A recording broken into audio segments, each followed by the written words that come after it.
knowing that by 2023 he'll be tired. Okay. Knowing that 2023 he'll be tired, he will have a good heart, everything good, but the brain is going down. You're not holding it and you're moving down the hill. This is nature. My father, right now, I buy him paper. Every day I gotta buy a paper. This man who bought me paper before. Mm-hmm. I'm buying paper now because the time has reached. So I thought the old man could be president in 2017 and run for this. And he said, he said, when you run for one term, he said, I agree with him. 2023, no, I disagree.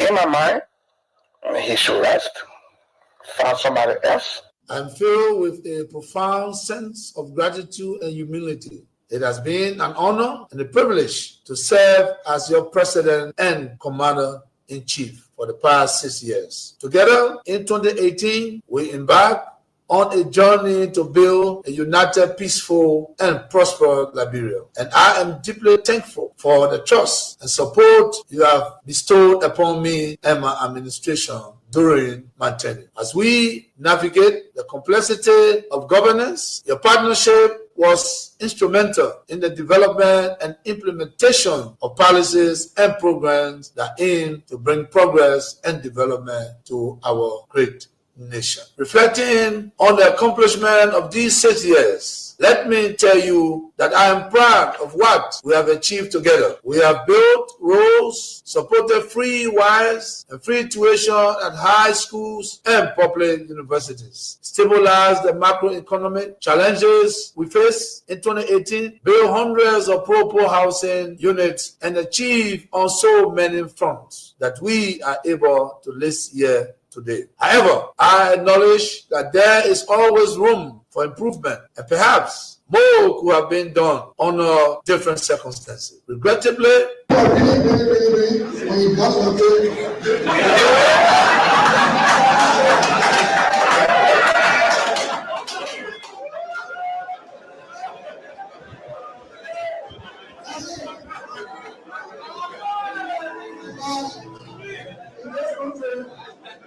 when you elect a clown and you think that he will be a king, what he does is to convert the kingdom into a circus. This is what we must deal with, and this is what we must say. Who do we elect into our public offices? Because, as I've said before, when you allow hyenas to take care of goats, why should you be surprised when the goats are eaten? This is the same. And Africa is only going to realize our potential in all areas when, by dint of choice, we enable and allow our best men and women to serve in different areas. I've heard it being said about Lee Kuan Yew in Singapore. I've heard it being suggested about Mahathir Mohamad in Malaysia. I've heard it being said about Japan. I've heard it being said about other countries, but there was a conscious decision on the part of those individuals and the followership. We always talk about leaders, but we never talk about the followers. The followers must also style up. Africans on average are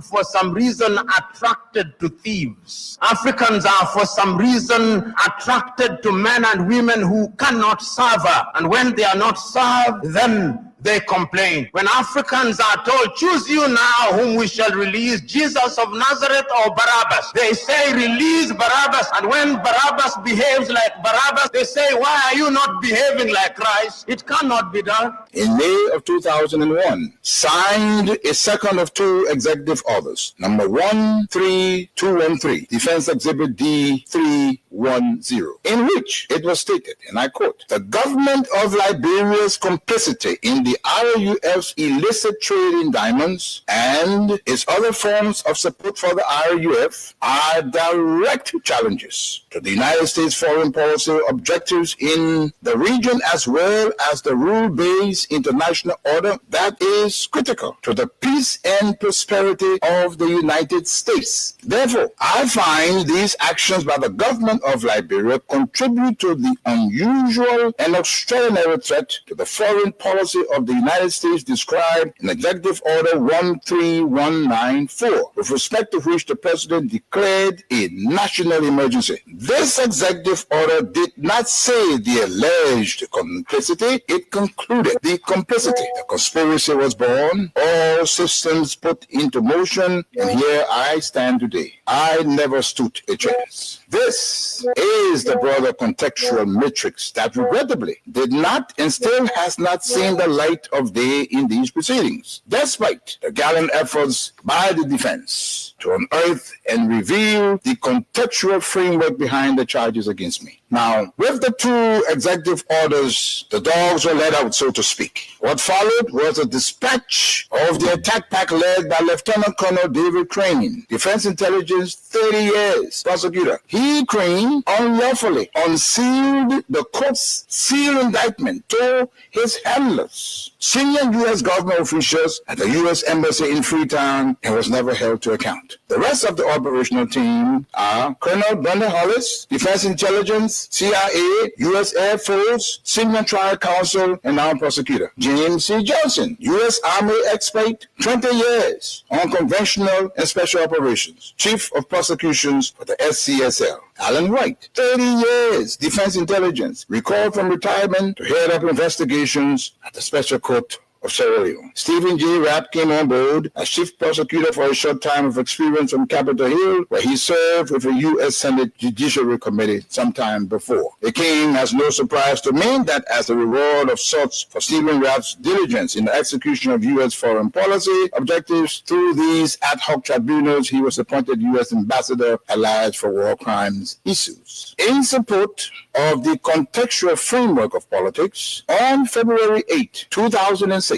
Lieutenant Colonel David Crane, prosecutor, appeared before a U.S. Congress Subcommittee on Africa, Defense Exhibit D404, and spelled out in clear terms the decision taken in support of regime change in Liberia and what needed to happen to solidify that process. There was little mention, if any, in his testimony about Sierra Leone. And here is what he said. I posit that 5 years from now, when the international community is challenged by other crises, Taylor in Calabar, under the protection of Nigeria, will make his move. We will wake up one morning and watch on CNN as Taylor rides triumphantly down the main street in Monrovia to the executive mansion, daring all of us to come and get him. Unless he is handed over to the Special Court for Sierra Leone, this scenario is not out of the realm of possibilities. He then asked, how do we assure Liberia's future? And he answers that. Ultimately, he says, what we do about Taylor in the next several weeks will determine the fate of Liberia and the new administration of its president, Ellen Johnson Sirleaf.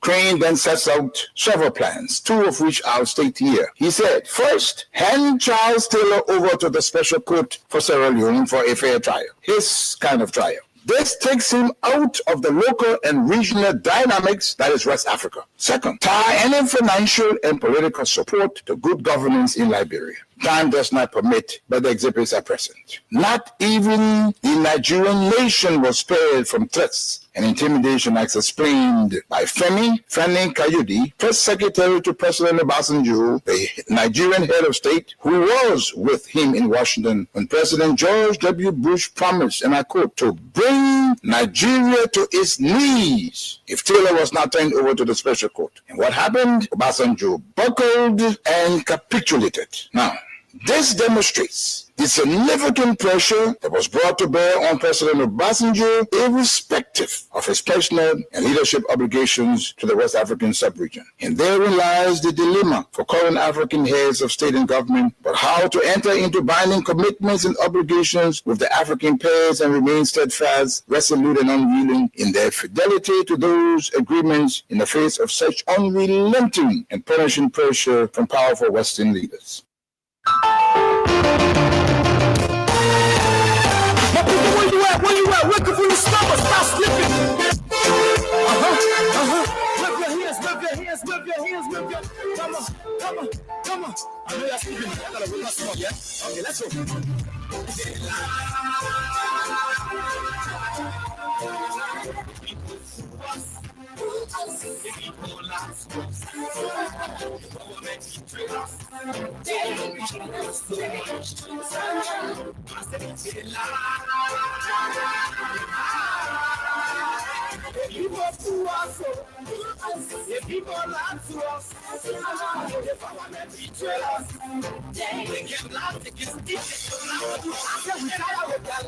And it's then another Monday in the Republic of Liberia. Deeply seated behind these microphones here at Freedom FM 87.9 to engage as always on the issues that matter the most to our country's growth and development. Always be yourself. Express yourself. Have faith in yourself. Do not, I repeat, do not go out and look for a successful personality and duplicate it.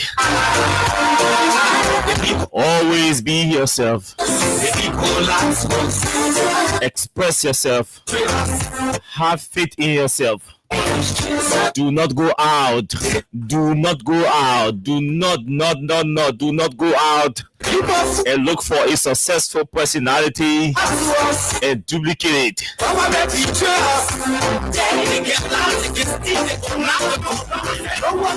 A famous American actor, Bruce Lee. Let me say very, very pleasant good evening to all of you across the country. Good morning, good afternoon, good evening to those of you in the diaspora, our friends, our fans, our critics, our followers. Even those of you who do not like the things we say and the way we say them, it's good to have all of you joining us tonight on the Monday's edition of the show. This is Freedom Hard Talk. This is Freedom FM. This is 87.9. Oh yes, a lot to talk about, but don't forget, we have to continue first period today, as promised on last week Thursday. So we'll continue looking into the report released by the Rescue Fire Alliance, brought in the country by the Liberia National Police to do independent verification of the fire incident at the Capitol building. We continue with the report today, but before we go into those reports, there are other issues happening across the country. We expect somebody said uprising, but no, I wouldn't prefer using the word uprising. But we expect a tense moment tomorrow in Grand Cape County. Tomorrow might be another bloody day in Grand Cape County, particularly Kinjor. Our citizens are poised to stage one of the biggest protests in the country tomorrow. There in Grand Cape County, we will go to Cape Mount to speak with some of those behind the protest plan for tomorrow. Also in Riverside County, B Mountain, and in Grand Cape Mount, it's about B Mountain again. In Riverside County, it's also about B Mountain again. B Mountain has shifted to Riverside County. The citizens, the locals are complaining that their roads are being destroyed. The roads are being spoiled by the heavy equipment being used by B Mountain. They say they are on exploration, but the citizens believe that B Mountain have already started mining their golds and diamonds. We have series of video recordings that were sent to us today by residents of Riverside County. So we will also go to Riverside to speak with some of those aggrieved Riverside citizens. These are issues that concern and border on the living condition of our people, and so we give them serious attention. especially when they reach out to us to talk on their behalf. That's the strength of the advocacy we do here.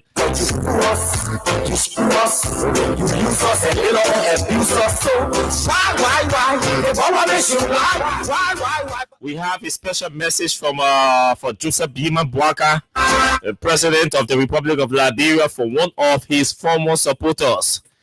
She has sung a song for him, and we're going to play you that song.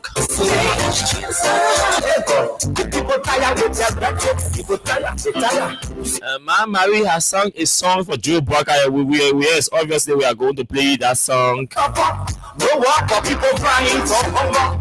Musa Belete has sent a strong message to the Vice President of Liberia doing a community engagement in Lima County. What is in that message? I will play you that message as well. Seditious in Bond County were able to engage the leadership of the party over the weekend. We'll bring you an excerpt from that mass town hall meeting held in Bond County, the jam-packed meeting of seditious and supporters of George Weah in Bond County over the weekend. But they did not hold back their emotions and their mixed feelings about the party. These plus many issues to talk about tonight. The jam-packed presentation. Don't forget, we run into the report on the Capitol building. We told you we are not going to rest until the report is exhausted. This is Austin Kawa, and thanks to all of you for joining us. This show is proudly sponsored by Crime Stopper Liberia, and we are in partnership with Win Liberia, our financial partner. As usual, tonight is Wese Wasa. $50 to play our cash program, and you win for yourself 5,000 Liberian dollars. Just dial star 255 star 1 hash to play our radio game.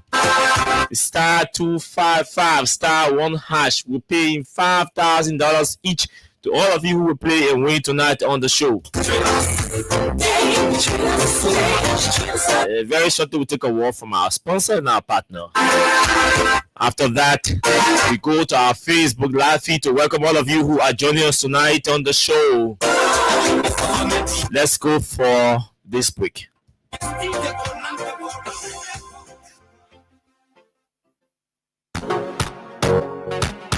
My brother, God can bless anybody. Win big today with Win Liberia on Freedom FM. Yes, for just $100 Liberian dollars or 50 cents United States dollars, you can win from 4,000 Liberian dollars up to 10,000 Liberian dollars. And for $200 Liberian dollars or $1 United States dollar on Japa days, you can win from 15,000 Liberian dollars, 50,000 Liberian dollars, 100,000 Liberian dollars, and up to 1 million Liberian dollars. For these amazing prizes, dial star 255 star 1 hash. Again, dial star 255 star 1 hash. The more you play, the better your chances. It's Win Liberia cash giveaway on Freedom. It is dial star 255 star 1 hash. Again, dial star 255 star 1 hash. The more you play, the better your chances. It's Win Liberia cash giveaway on Freedom FM.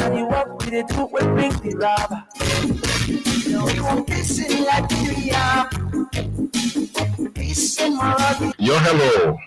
I want to talk about violence. More violence is indiscriminate. It can happen for any reason and to anyone. Until we do something to stop the surge of vigilante-style justice in this country, none of us will be safe. My Liberia is Liberia of hope. In my Liberia, it is possible. Violence is not part of my Liberia.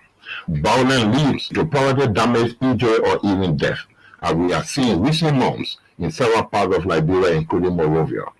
Talk to people in your community about violence. Stand up against mob justice. Be a community hero.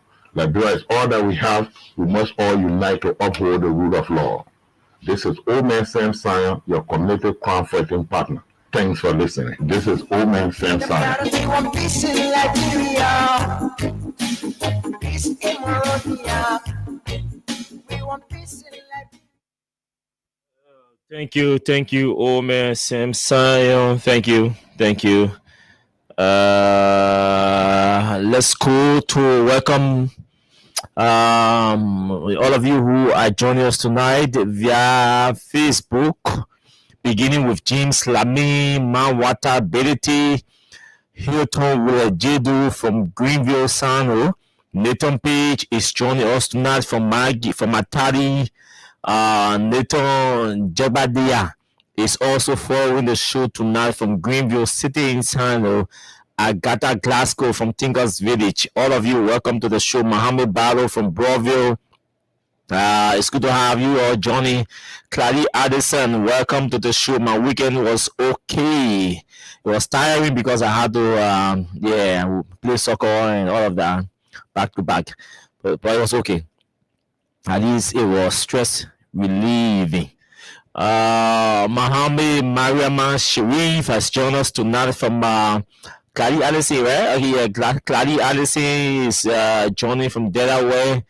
Mohammed Mariama Sharif is joining us tonight from the Mamadi Diakite Intellectual Forum in Jacobtown, St. Francis community.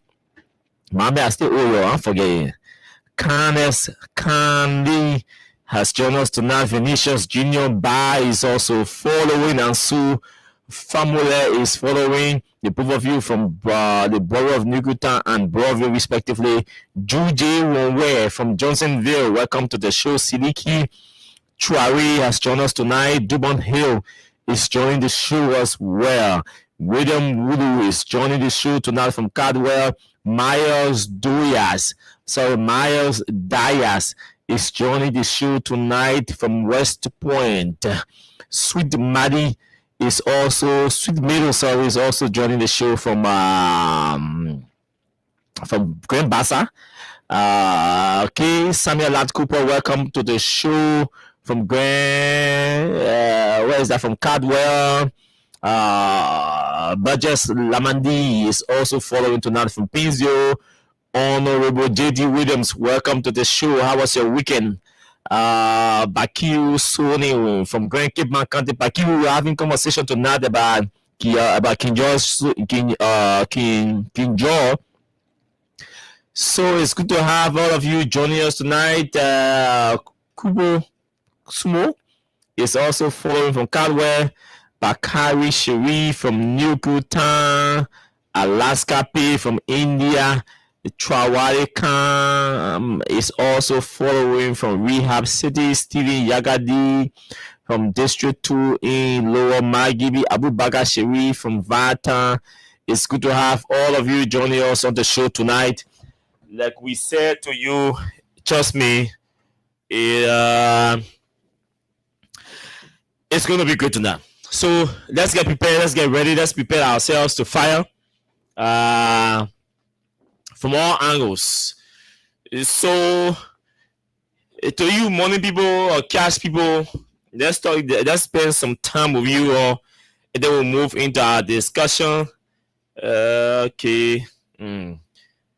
Let me see what I'm doing here. This thing is not opening again. It's not opening. Let me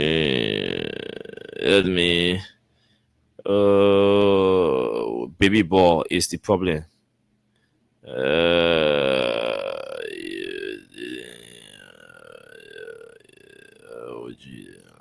Okay. So a lot happened over the weekend. There's this story about the Front Page Africa's Nima County correspondent and Franklin Dolokwe versus the Minister of Information. There are multiple accounts pulled in from Nima. One account has it that Jeremy Pia had insulted and assaulted the journalist while performing his reportorial duty. And we have seen a clarity as well from another individual who is also a journalist in Nima. narrating that the story being carried by OKFM and Front Page Africa is not true. That Franklin Dodokwe assaulted or insulted or misbehaved on the information minister, whatever the case is. We hope that the press union of Liberia has taken note of these ongoings or these happenings and expecting an appropriate intervention as the parent body for journalists and media workers in the country.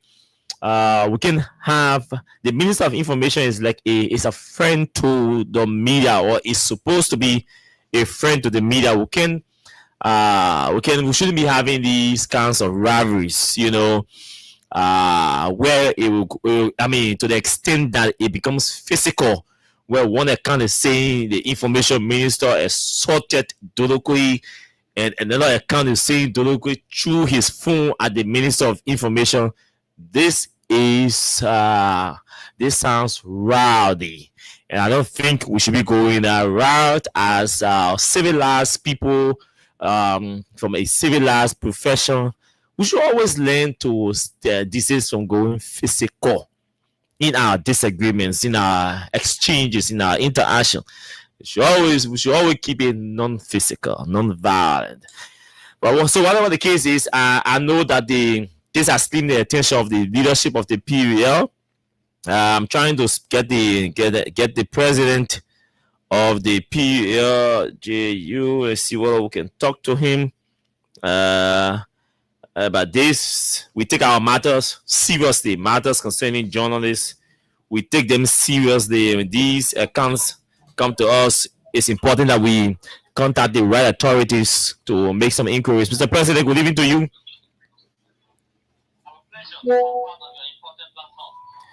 And I want to sincerely apologize for not serving you prior notice as well. Yes, I know, but let me just put my phone on do not disturb, because you're calling on the WhatsApp. I'm calling on WhatsApp. Do not disturb. Do not disturb.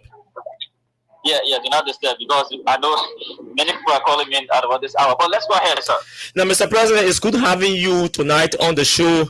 I'm particularly calling you regarding this news about the Front Page Africa's reporter in Nimba Franklin Dodokwe versus the Minister of Information. What level of intervention have you been able to make to gather what exactly happened? Because there are two accounts. One account has it that the minister was assaulted, another account has it that Dodokwe was assaulted.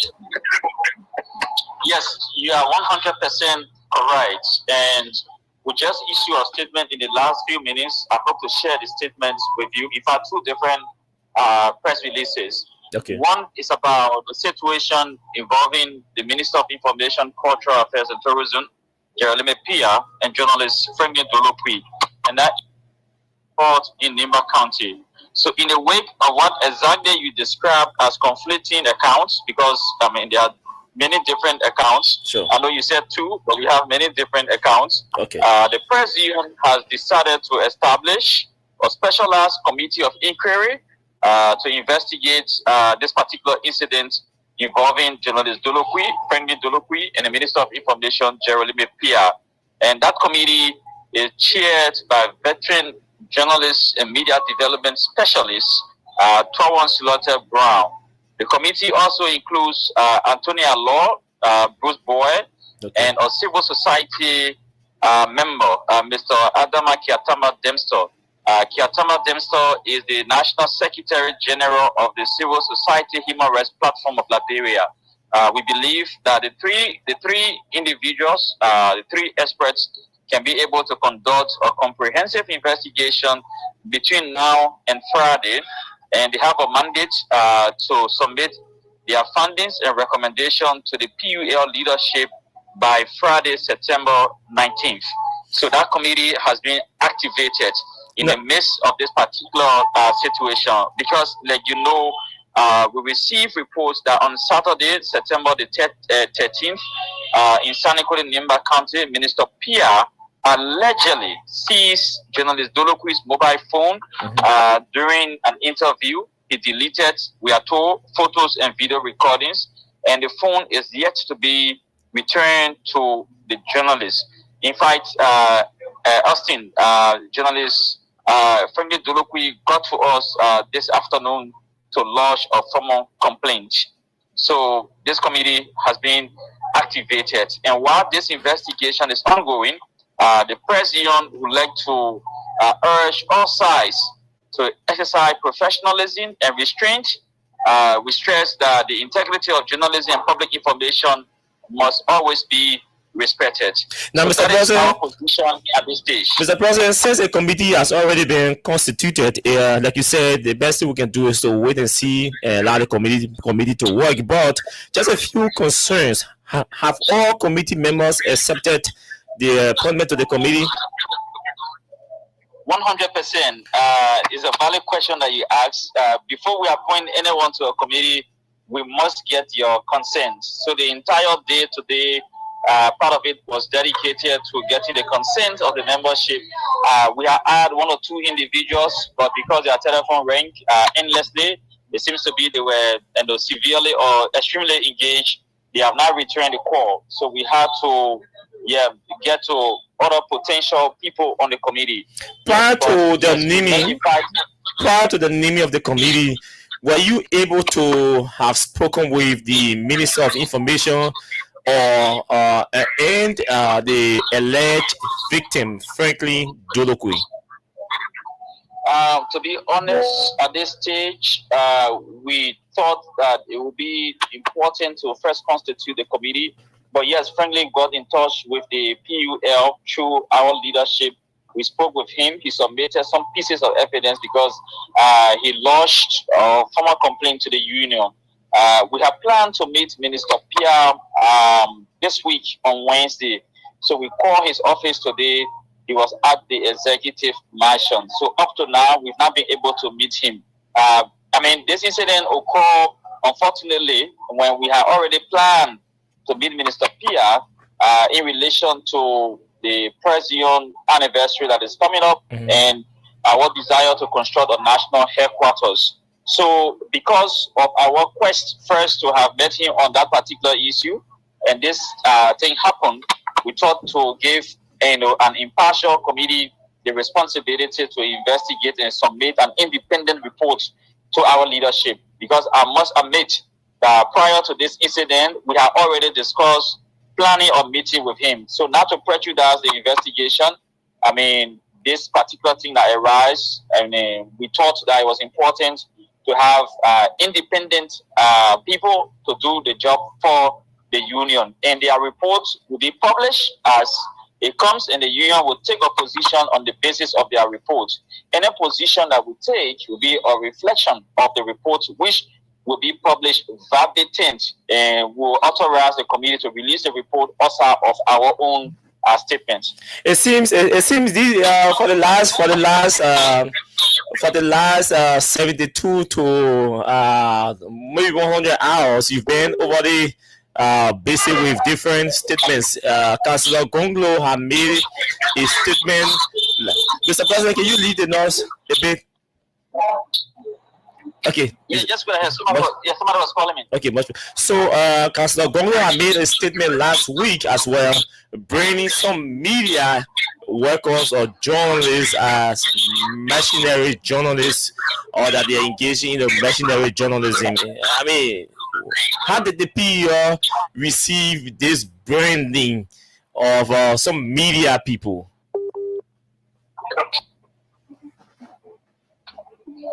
Austin, it seems to be the network. Are you there? Yes, I'm here. I was asking you about has there been any level of intervention or response to Councillor Gonglo when he brand journalists? Some journalists are mercenaries, and that was also supported by the former Minister of Information, Leji Ureni. The night that Councillor Gonglo issued that particular position statement, we saw the statement. The next day, we did 3 different interviews with one D15 radio or Bushville radio with Tonri Kennedy. We did an interview on Kia FM with Lee Manju and one of his colleagues. We also did an interview with Indes Breeze Soko from Lux FM. Yes, we made our position clear on that particular statement by Tiawan Gonglo. And it was a bit surprising that the former Minister of Information, our own Sion brother, the vulnerable and venerated Ledger Hureni, was requesting the union to speak on the matter, and that he said up to 48 hours, and the union has remained silent. But it was not the case. I mean, based on the interviews that we did, 2 days before even Ledger, the former minister posted, we are already commented. Perhaps he did not listen to the interview, and like he said in the post that he, to use the English, he stand to be corrected. He has not heard from the PUL as of the posting that he did. But to be honest, you can call Tom Reed Kennedy, you can call Kia FM, Lee Monju, you can call Lux FM.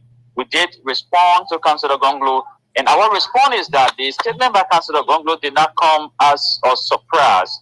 In fact, on May the 3rd this year, World Press Freedom Day, Councillor Gonglo was one of the panelists at the celebrations of World Press Freedom Day.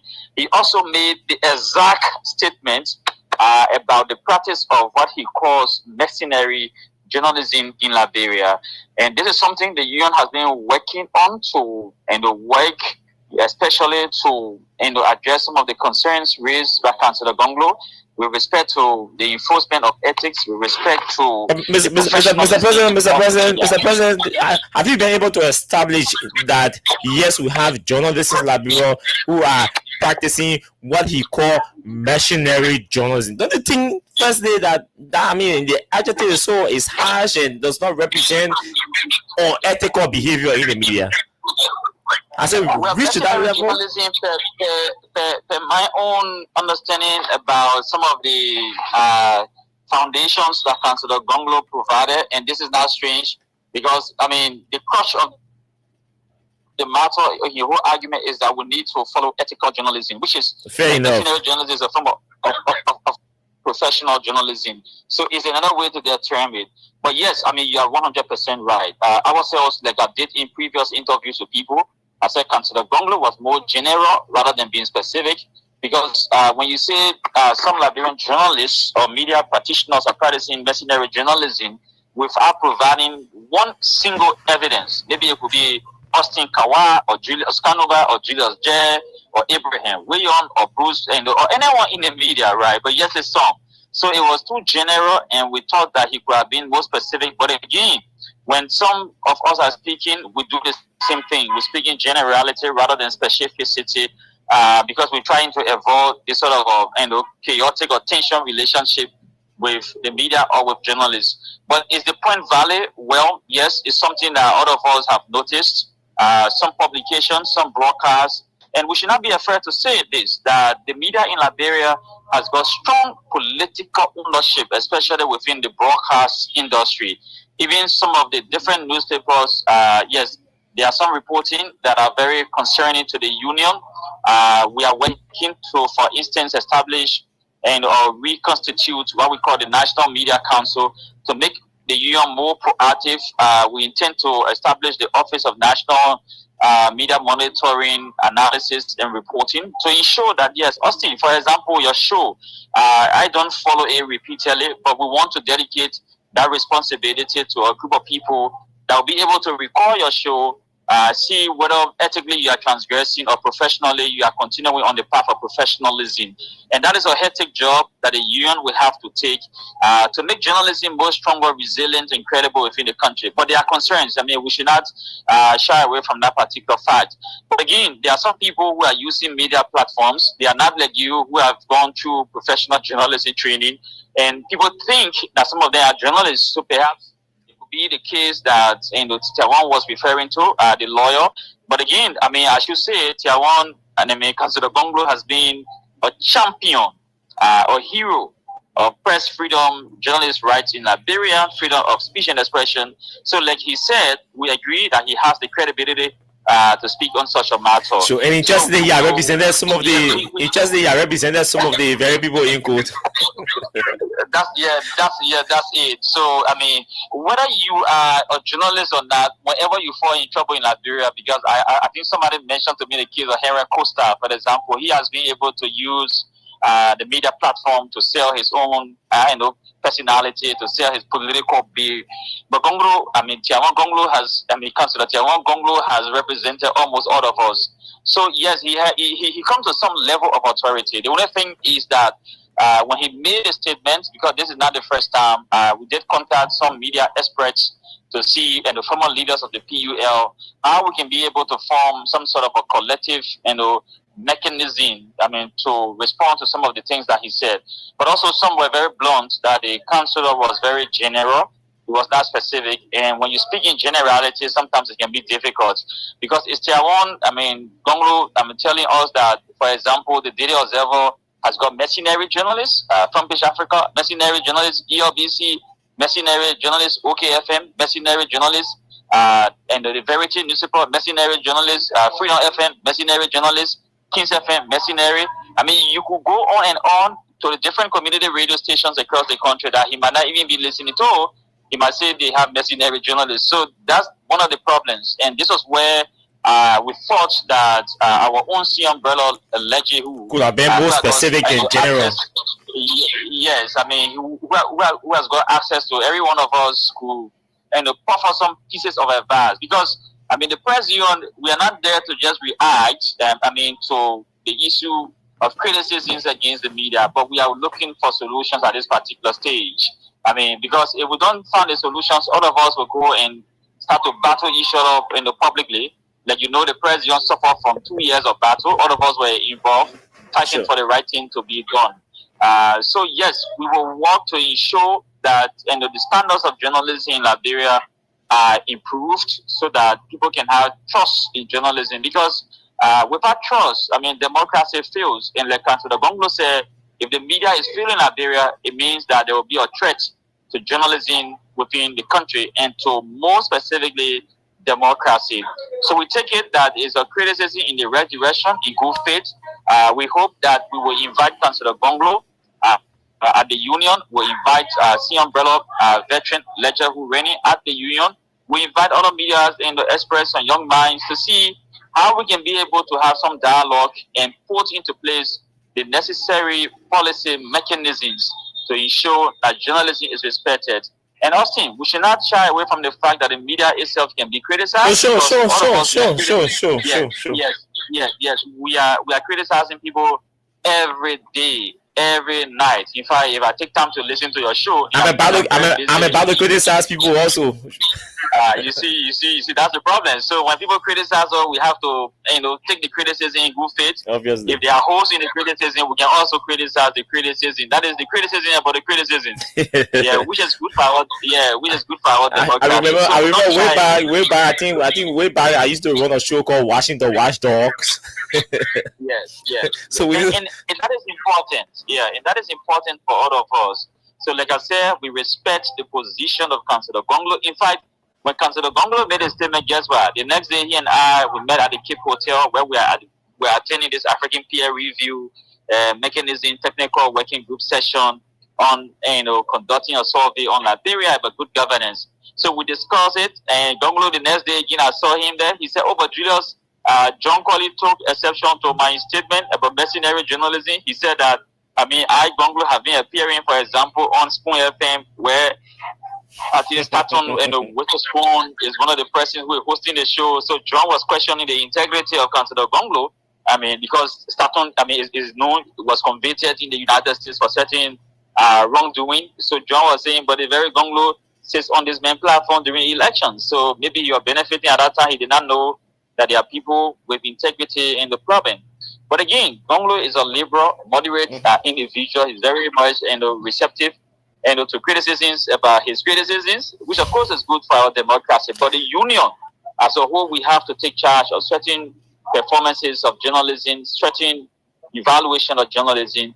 And this is why when the situation between Franklin Dolokwi and the minister happens, we thought that it was important, given all we've heard, given the conflicting accounts like you regularly started the interview, we had to bring together some independent minded people of ours so that they can be able to advise the union going forward in terms of the findings and recommendations. And we will be very, very blunt anything that happens, whosoever is right or wrong, or whether the both parties are right or wrong, we will be very honest with the public, because this is what leadership is about: being impartial, being fair, being transparent, and being accountable.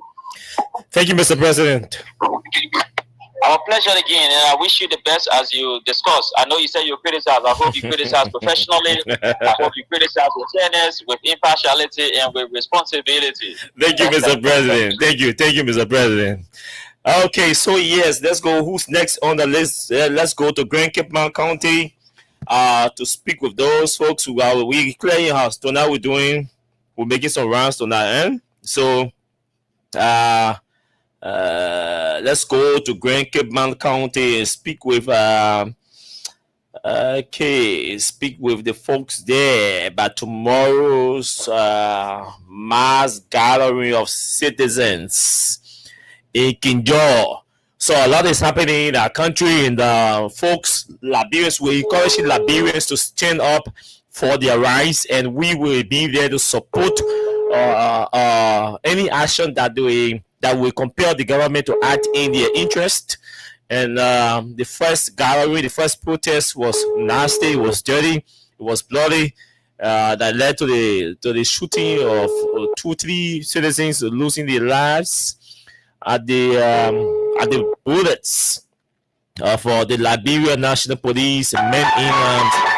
So let's hope we try to get this contact person from Kinjor, and then we'll move on to Rivers Hills before we run into our different conversations that we have to have here.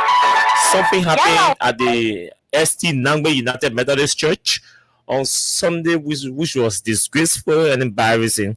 We also will play that video so you listen to how radical they were. I don't know why this guy is not picking his call. No time, we have to switch if he does not pick. Okay, I think we have him on the line. Good evening to you. Good evening, Austin, and good evening to the people. Okay, so you're already live on the radio as per our conversation here. Can you adjust your monitor or your feedback? Your feedback is terrible. Okay, let me.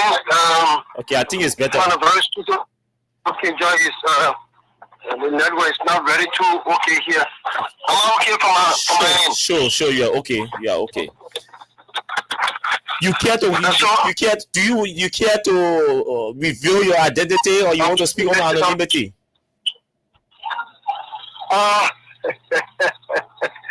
Okay, let me just remain the way I am.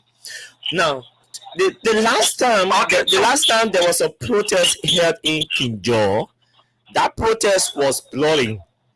The government has not taken responsibility for the lives that were lost.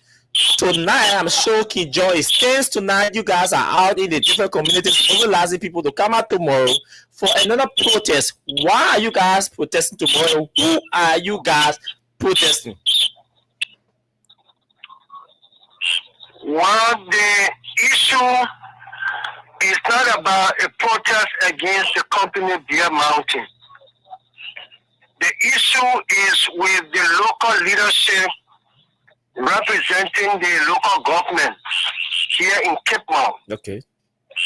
As you are aware, there is an agreement between the Resettlement Action Plan called the RAP and that of the company Bear Mountain. And in that agreement, the company has a lot of benefit in terms of livelihood restoration for those who they resettle from Lajor Kinjor to where they are right now, occupying the 150 acres of land called Kinjor. So in a RAP, they set up a leadership structure. That leadership structure comprises of 11-man committee representing the 11th sector during the formation of the RAP back in 2013, 2012.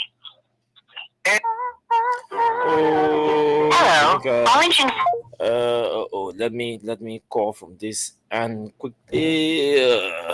The problem for me is that my money video.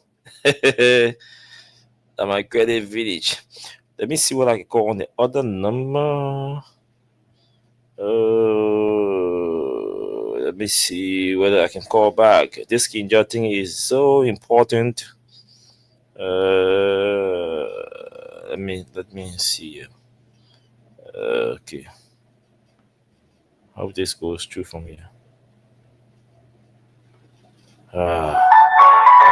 They would get network down there. Okay, yes. So we're trying to rejoin or reconnect with the folks from Kinjo. I hope he's not trying to call me back. Also, I hope he's not trying to call me back. Okay, I knew it. Sorry. Just continue from where we stop.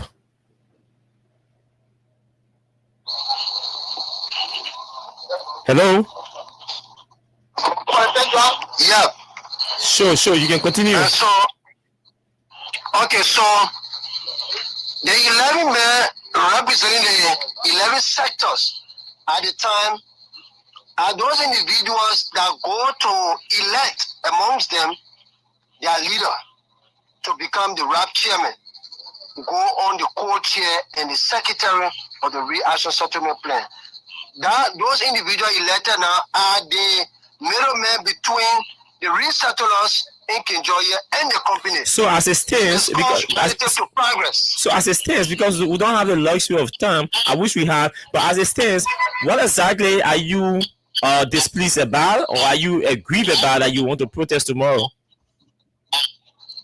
Now the local leadership. One Mr. Kabilu Kone is the one trying to impose his own chairperson over the people of Kinjo, which they feel that it is against their constitutional right, it is against the amended version of the RAP document between they and the management. How are the leaders elected? Hello? Yeah, I didn't get a question. How does one become a leader?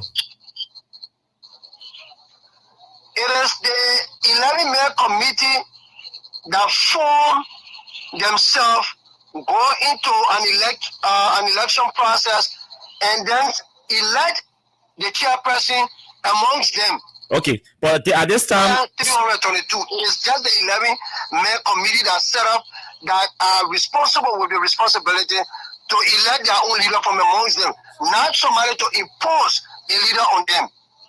Okay, so if I'm getting you right, they are resisting the imposition of of certain individuals on them as leaders for the RAP. Exactly.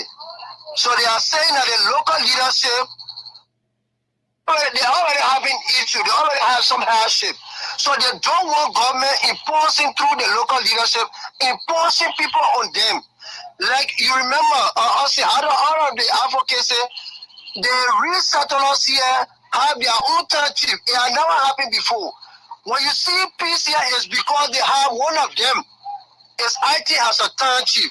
So you will always see that they will resolve their own issue amongst them instead of going about. If somebody is presiding over them, that person do not know what they are going through. They don't understand their pain, so they will not know how to present their case to the management. So they're going to resolve peace for 1 year, and they must continue thereby finding their own leader over them to lead them instead of you imposing leader over them. So they are coming out tomorrow to express their disposition or their disagreement with the attempts from the local leaders or the local leadership to impose leaders on them. Yeah. So tomorrow the current assembly, the current individual that they are getting around the community mobilization is intended to stop the statutory superintendent and whoever that is joining him tomorrow to come and impose. So they are saying that they will not enter into Kinjo tomorrow. They have nothing to do with management. They got nothing to do with the company. The cabinet is their partner, they are working, there are progress amongst them, but the local leadership now is trying to infuse problem within. So they will not allow the local leadership to enter into Kinjo tomorrow as long as they themselves are not given the opportunity to have their own leader. How do you think they are going to do that? How are they going to stop the local leadership from entering Kinjo? There are two entrances. So the first one is going to be heavily guided by member of the RAP, and the next entrance also will be guided too. So it has nothing to do with the entrances relative to Bear Mountain. No, they got no issue with that. But the local leadership tomorrow, they are saying that they will not come here to impose, except they themselves decide to elect their own leader instead of government, the local leadership, the statutory superintendent imposing, because he said he will come tomorrow by all costs. He will bring members of the local leadership here to come and impose leader on the point. And the person they will not agree. So this is why the contention lies tonight. The mobilization is currently ongoing across the 8 communities. We'll have cameras tomorrow, mounted in Kinjo, to follow, to broadcast live whatsoever action that will be taking on, that will be taking place there in Kinjo tomorrow. That is an assurance you can depend on. Thank you. We'll keep in touch with you. We'll talk to you tomorrow. So you heard it from Kinjo. Tomorrow our cameras will be mounted in Kinjo. The last time there was a protest, was held in Kinjo, it was bloody, it was rowdy, it was nasty. We lost lives. The government has not taken responsibility for those loss or for those losses. Tomorrow is another gathering. But this time around, not on the premises of Blue Mountain, but they're going to set roadblocks or a blockade to deny or prevent the statutory superintendent and his entourage or delegation from entering Kinjo to reportedly imposed leaders, decide who become leaders of the RAP arrangement they have in Kinjo. That's it. Yeah, we'll follow tomorrow. After tomorrow's gathering, we'll be able to run an extensive analysis about what will happen down there tomorrow. But we hope that the government will be able to handle it properly if they will, because I know when it comes to Kinjo is like a baby to the government.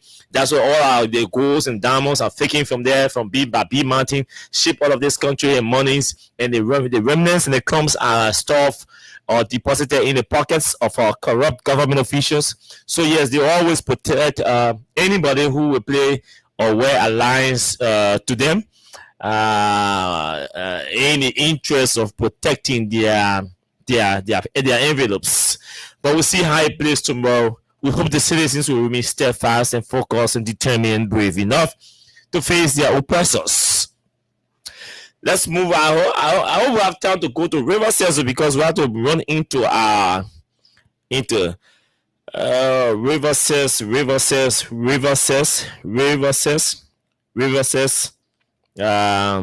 Let's see whether we can talk to this fellow from oh man, insufficient credit Benin. Oh my other SIM card. Okay, let's see. I hope we can get I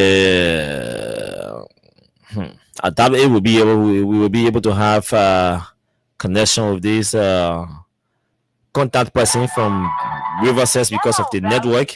Normally he has to go up, find some hills and climb those hills to talk to us. So we'll be going through that back and forth today. But let me play you one of the many videos that we have received from River Cess County, and then we can move on to yes. So let me play you this one. This is this other video is interesting. The damage, they destroying the roads there, and the citizens are angry, and all of that. So let me. Okay. One from the view walking. Let me going. Let me going. No.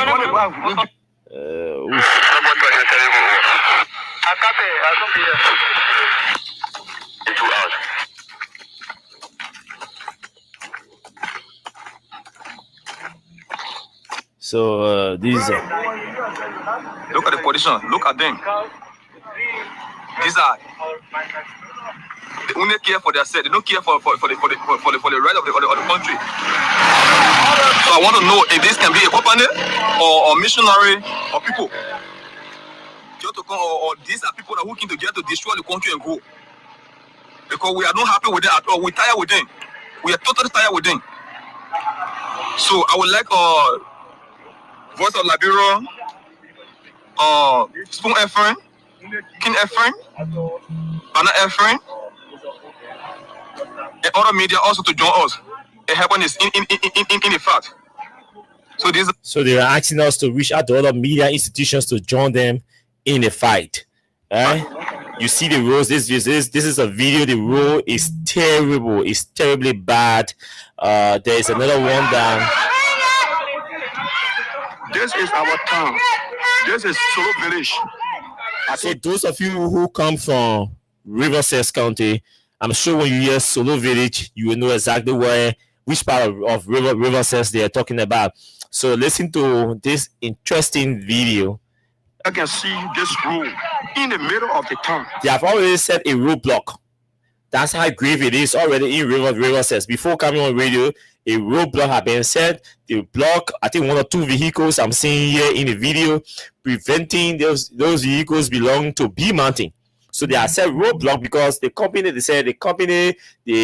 officials of the company were not listening to them. They were insulting them and misbehaving on them. So they were compelled to block the road. There are stakes on the road, block the road, preventing B Mountain vehicles to pass until they can sit down and have a conversation with them and say something about the condition of the road. You can't be using the road to go on your exploration or your mining activity, and the road is bad. Your vehicles, your heavy duty vehicles are destroying the road against the interests of the citizens. They cannot commute easily because the roads are being destroyed. You are in a comfortable position because you're in your vehicles and your heavy duty machines using them. So they don't care. Nobody is listening to them. So they decided to block the road. Listen to this video. This is the right of the company. You can see. No one gets freedom. No one able to move. So mud. And when you approach them, they approach you with violence.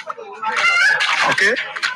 So we block the place for them to clean our town. And they refuse. So we tell their cars not to move until we come to one understanding. Okay, the company refused to do their job. I think you're seeing the middle of the town. I mean, the entering of the town. Okay, then we're entering to the main point where the few car is going back to go get information to their bosses that the other people already left the job. They're not waiting to face the town. They're not waiting to face the road. So we are going to meet the boss. So the sound you're hearing is the vehicle that was blocked by the citizens. The vehicle is reversing to go back to Riverside because the citizens did not allow the vehicle to pass. The information are up there. So as you can see, we said, "Gosh, I said again, we said, face the road pulling all our list. They said they will enjoy the road, but and I already releasing the people passing the road in the whole camp, everything nasty up." Okay, my dear brother, say your name again. Come here, Alfonso Yombo. Alfonso Yombo. Okay, Arvin is one. Who on the media? With you? Okay. So Austin Kaba, I'm so sorry to tell you this, and it's my right to tell you, but apart from I need to ask for respect. You know, see, look here, look at horses, look at the center of the town. This is appalling. Look at the town.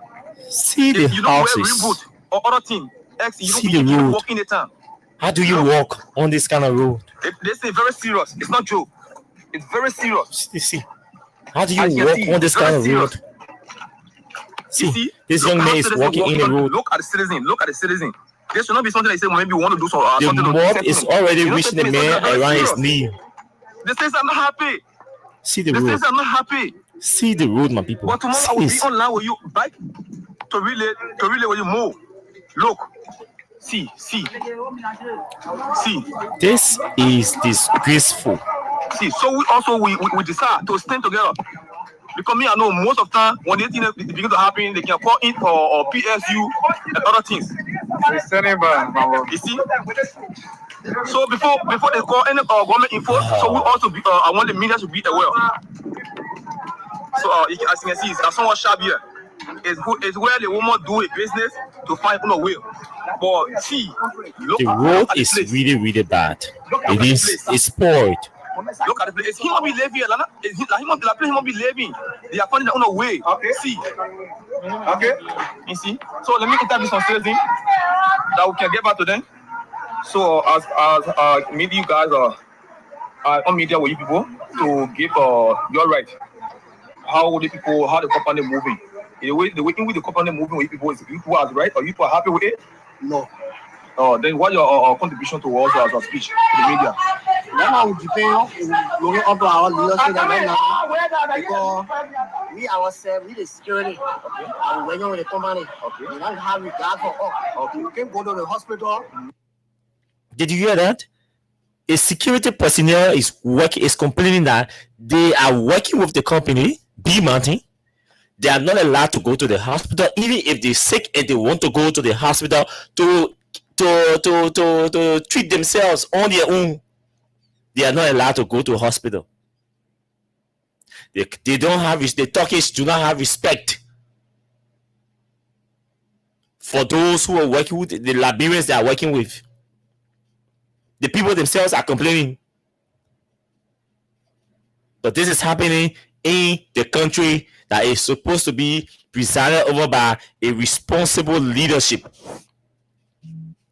When the citizens decide to take the laws in their hand, which is wrong, but when the citizens reach the point where they are setting roadblocks and they are going to the street to protest, they are going public with their disagreement, it means the government or our leaders have refused to solve their problem. There's a lady whose interview I really want to play. Look at them. So lady whose interview I want to play. There's a lady whose interview I really want to play. For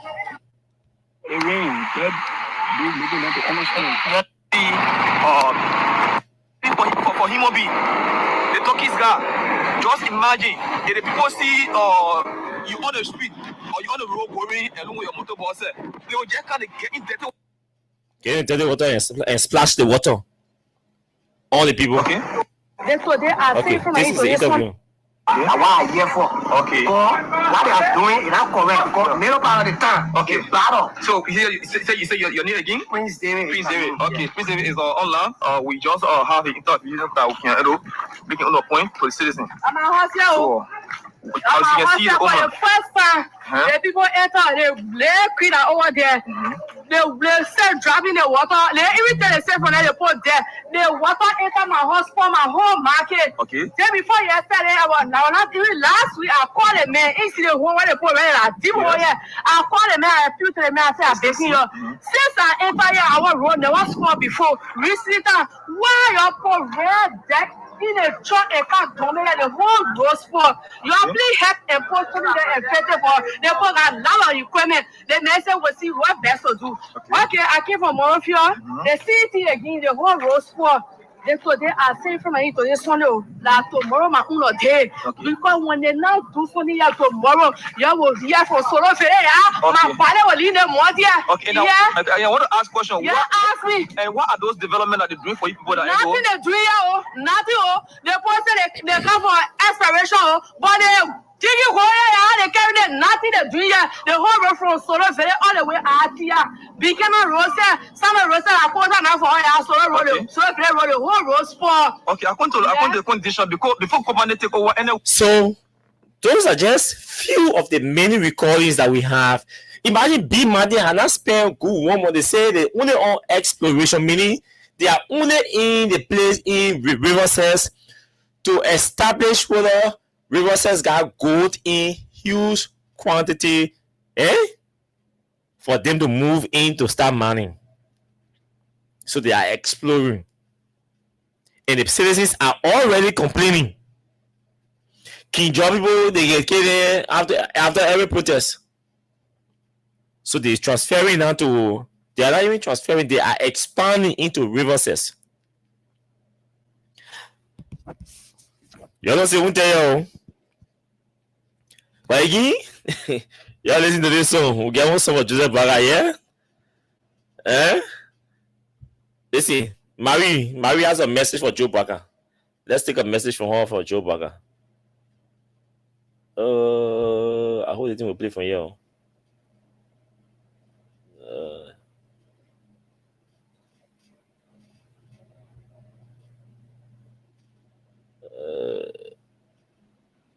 Hey, man.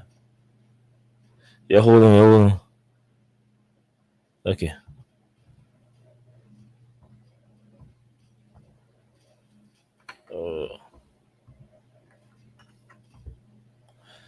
Okay. Sleeping or in our sleeping. So wickedness there. Oh, Joseph Parker, you be 419. I say, Joseph Parker, 419. Rescue Liberia, he rescued himself. He said, Lord, rescue me, us, he rescued himself. Everyone help him, he turned his back. Oh, Joseph Parker, you be 419. Oh, my Liberian people, he is 419. You're listening to Mary. This is Joseph Braga's former supporter. She used to go in his yard when he didn't have anything for himself. She would cook, clean the place, and leave, and give him money and leave. Yeah, listen to Mary. Listen to her. Oh, Joseph Parker, you are 419. You say you came to rescue, you rescue yourself.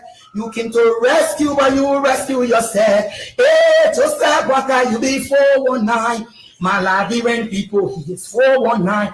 President Yuma Parker, you are 419. President Yuma Parker, you are 419. You pretend that you are always sleeping, but in not sleeping. So wickedness. Oh, Joseph Parker, you be 419. I say, Joseph Parker, 419. Instead of rescue Liberia, he rescued himself. Instead of rescuing us, he rescued himself. Everyone help him, he turned his back. Oh, Joseph Parker. Everyone help him, turn back. He 419. Oh, my Liberian people. Instead of rescuing Liberia, he rescued himself. That he won't support her. This is Joseph Braga's supporter. Not me saying this. She has spoken, she has done podcasts and all kinds of Facebook Live. He's not listening. So she said, let me put it into song. So she has decided to sing, to put Joseph Braga's ingratitude into song. This Liberian musician has a message. Also, listen to this one. We are never doing anything in the country, but I want to project when I why I'm a boy that pure? Why I'm a boy that pure? Then I get in the court when nothing to say, la Liberian people the court. But we out there, at least you are okay, but now no food where hot. So that we're gonna die on me, so that we're going to stay on here to kill. They have visited the police, we are the people that innocent so. Let me pause that song and place all of you watching us and listening to us in your red mounts. This song I'm about to play has a message. A message that resonates with the common people. A message that resonates with the ordinary people. These people are pointing at transforming the song. Their messages, their feelings, their poor condition into songs. And they are communicating what exactly the ordinary people want to hear. What they want to say. And so the people will dance to these songs. Listen to this kid. Why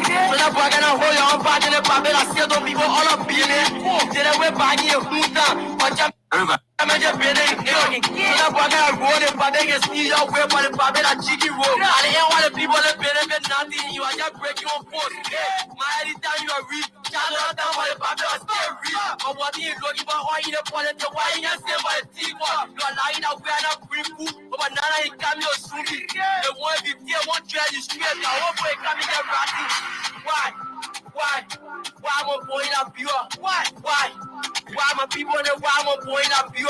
Why I'm a boy that pure?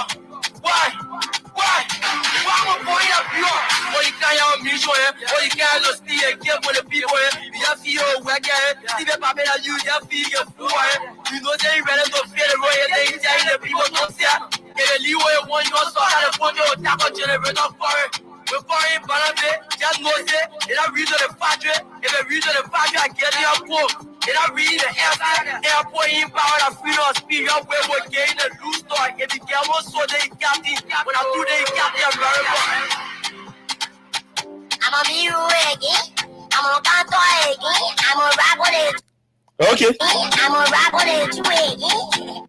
Okay. Well, I want to project here. Okay. Everybody playing on the park there. Everybody, people playing football, some people in the gym, some people in the basketball court. The children playground there. Me and my boy breaking here. Yeah. I said we are never doing anything in the country. But I want to project here. Everybody playing on the park there. Everybody, people playing football, some people in the gym, some people in the basketball court. The children playground there. Me and my boy breaking here. Yeah. This small more rescue puppet, they miss one. Those Chalata Zoom in there right here, they playing around here. But they really open a small more rescue puppet room off. They say we are never doing anything, but we have to tell you what we are there to remind you, saying your brain, you can't save anything, the storage in your brain is damaged. You can't save anything. We always remind you that we are there something that one of the projects here. Liberians. So understand. Liberians. Why am I going up here? Why everything was school? The title of this song is "Why I Was Born in Liberia." The man is asking himself, why I born in Liberia? That's how frustrated the young people are. That's how frustrated they are. Mothers, fathers, brothers, and sisters who stood in the ring, who stood behind Bouaka and preferred him over George Weah. They are frustrated and disappointed. Listen to this kid.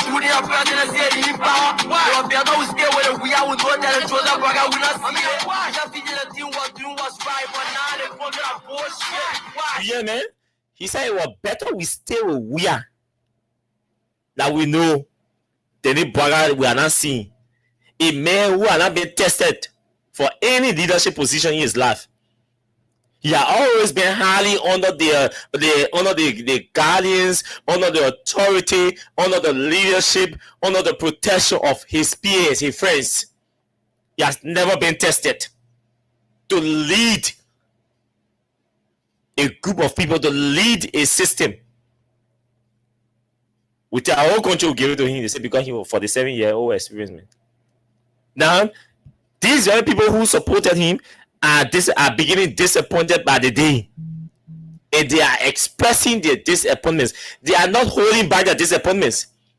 Nobody has to tell you. Nobody needs to tell you that Bouaka is a disappointment to our country. Nobody needs to tell you that he's a disaster, and nothing is going to change. Nothing is going to change. Listen to the kid. Why am I people in the why am I going up here? Why am I going up here? Why am I going up here? Then I get in the court when nothing to say, I like people in the court. When we out there, I need you, I'm okay, but now I'm not food to your heart. So that I can't carry out me, so that we are going to stay on here to kill. And I feel the police, we are not people that eat the soul. So that I can't hold your own part in the family, I still don't people all up in it. Then I went back here, but I'm just being a kill. So that I can't roll the family, and see your way for the family, that chicken roll. I didn't want the people that benefit nothing, you are just breaking your foot. My anytime you are rich, just not down by the family, I stay rich. I'm walking in looking for all in the politics, why you not staying by the team? You are lying out where I bring food, but now I come here soon. They want to be there, want to try to straight. I hope they come here ratting. Why am I going up here? Why? Thank you. Thank you. A lot to talk about, so let's stop it there. Let's move into our report. It's time to talk Capitol building fire incident. It's time to talk Capitol building fire incident.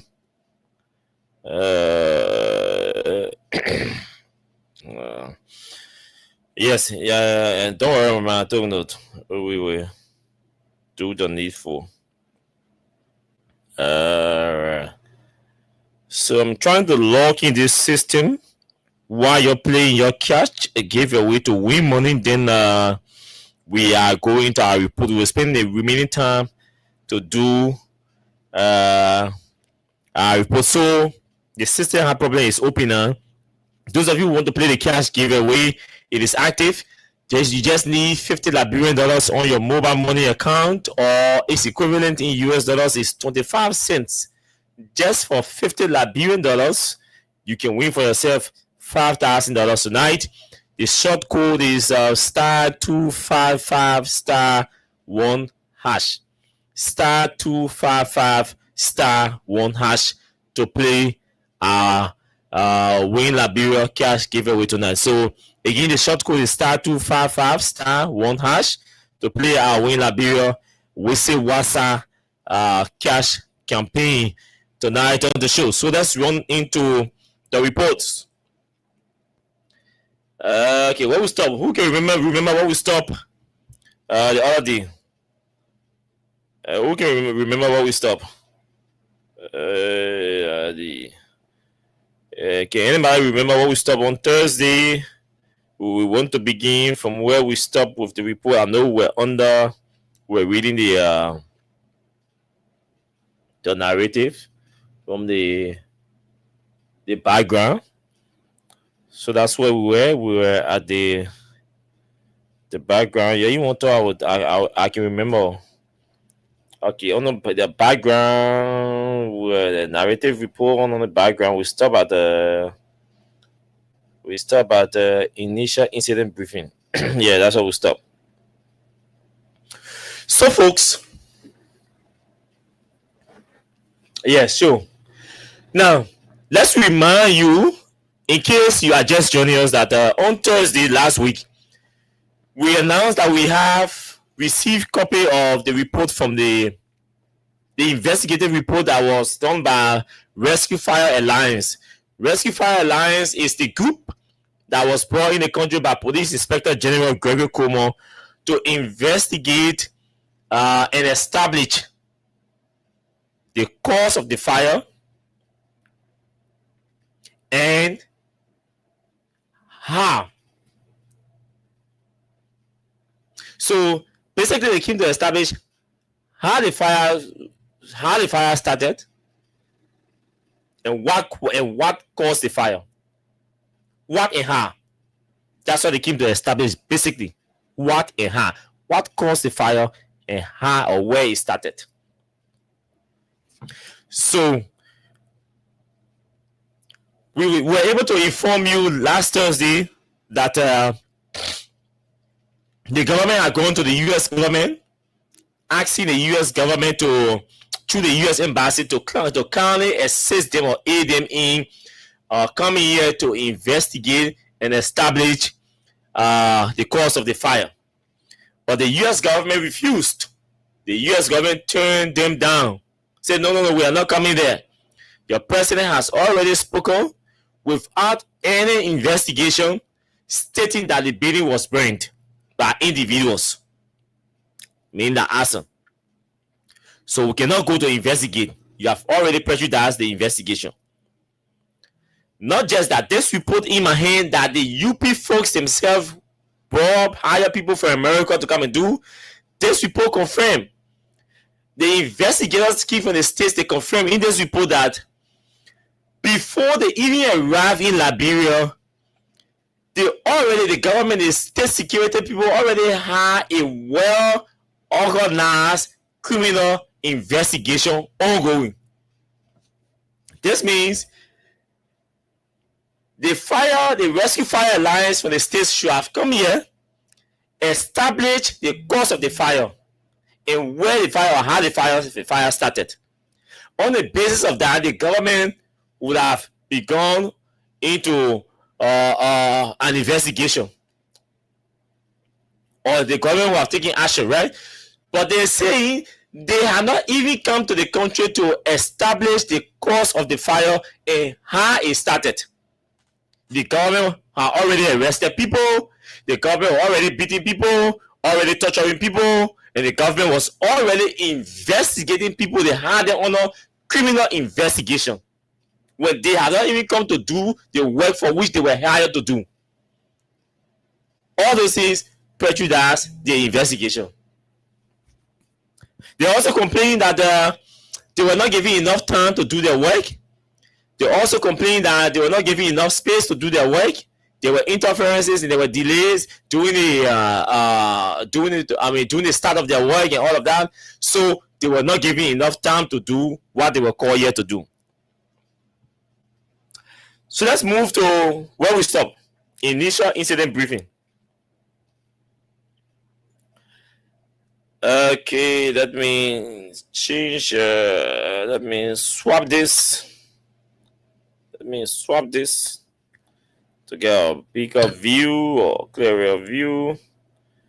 So let's zoom. Initial incident briefing. That's where we stop. They said on Saturday morning, that's the initial incident briefing. On Saturday morning, according to them, members of the Fire Rescue Alliance team met with the investigators of the LMP, the director of the Liberia National Fire Service, along with others representing the interests of the Liberian government. Saturday, March 1. Bidding got brand the bidding got brand on February 18. So, sorry, not February, December rather. December, sorry. The director of the Liberia National Fire Service presented us with his rating. The director of the Liberia National Fire Service presented us with his rating fire report of incident and investigators from the Liberia National Police provided, and investigators for the LP provided briefing, which included a synopsis of their investigation. Despite credible evidence, and to their credit, the LMP and LNFS desired an outside opinion regarding the fire to further support their charges,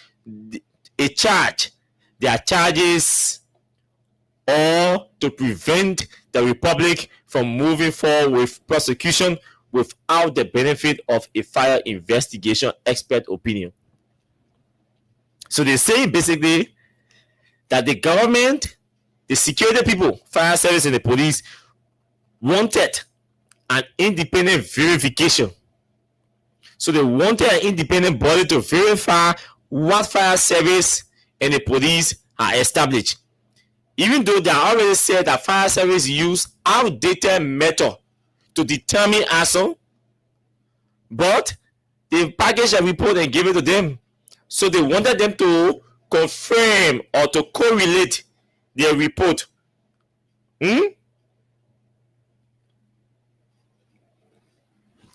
Let's move on. Next page.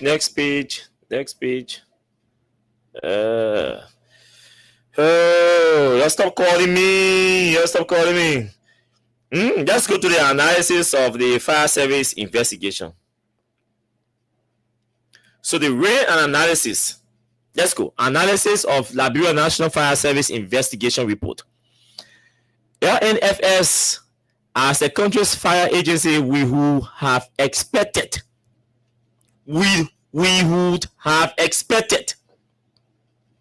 that the Liberia National Fire Service report to be the most comprehensive relative to a fire of this size.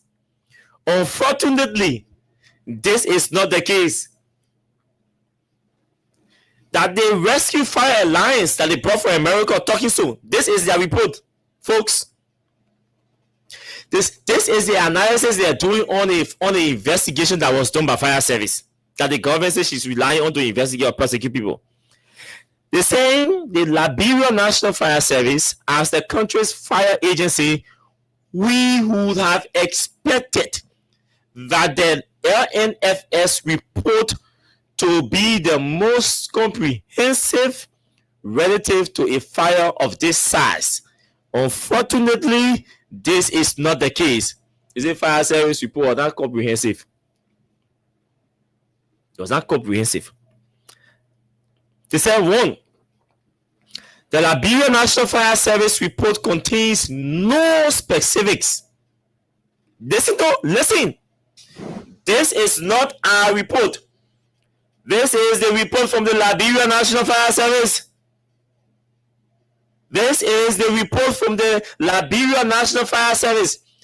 This is the analysis that is being done on the report that the Liberia National Fire Service presented to the Rescue Fire Alliance that the police brought from the US to come and do an independent analysis. This is the report I'm referencing. They said the Liberia National Fire Service report contains no specifics regarding responding personnel, nor any description of specific actions conducted on the fire scene by the Liberia National Fire Service and other fire agencies, including fire suppression, operational support, or investigation activity. When fire service go to do when fire service goes on the scene, fire service supposed to take some maybe specimen because they take investigation. So they're supposed to take some specimens. They're supposed to tell you what when they arrive on the scene, what they did on the scene, and how they arrive at their conclusion of action. But the Rescue Fire Alliance saying the report that fire service submitted, nothing was there. Nothing was there. No specifics. We were arriving on the scene 8:30. We were able to extinguish the fire. We had enough water. We had enough day. We were able to extinguish the fire. The fire at so time. It took everything. Nothing was there. We collected these samples or these specimens and ran them and ran different forensics to establish XYZ. These specifics are lacking in the Liberia National Fire Service report. That's what the Rescue Fire Alliance is saying. 2. The Liberia National Fire Service report contains several misstatements. Look, you're sorry I'm laughing. I have been consistent on this radio. It's telling all of you everything about fire service or the Capitol building is political, disorganized, and uncoordinated. I have been consistent. I have been consistently telling you the police, the fire service didn't get rack evidence because they don't have any capacity to conduct anything. They were only relying on what Braga said, and they were arresting people and harassing people and intimidating people to make it appear like it's awesome. 2 people fighting. Solid sport. You say one side will not be investigated. One side will be arrested and be investigated. Hate. That's what hate does. You see this disgrace? This is a national disgrace to the police, to fire service, and to the government. But they are careless people. They don't care. They don't care. You see, that's why they were hiding this report. They didn't want you to see this report because the report is damning, it's damaging, it's disgraceful, it's shameful. Let's go. The Liberia National Fire Service report contains several misstatements, inaccuracies, and draws several conclusions that are not supported by best practice or scene investigative tactics, nor modern fire science. Hey God. Or I should read it again. Paul Jasper, welcome to the show. 2 minutes here. Citizen Geeks, welcome to the show. Yo, Citizen Geeks are fire people, fire expert right here. Listen to what the experts they brought in the country saying about them. Listen to this shameful and disgraceful narrative. The Liberia National Fire Service report contains several misstatements. Oh, where is that cloud? Oh, that asshole. Oh, the person was here. Oh, the person was not here. Oh, the person did not come. Several misstatements. Not only that, they say inaccuracies and draws several conclusions that are not supported by best practice. or see investigative tactics, nor modify sounds. And the evidence the people see they carrying in the court with the corporate mass. They just sat down. These guys just feel Liberia is a stupid place. You can just do anything in Liberia and just go. Property description. I don't want to go into this one. I don't go into the midst of the report. So let's go to sorry.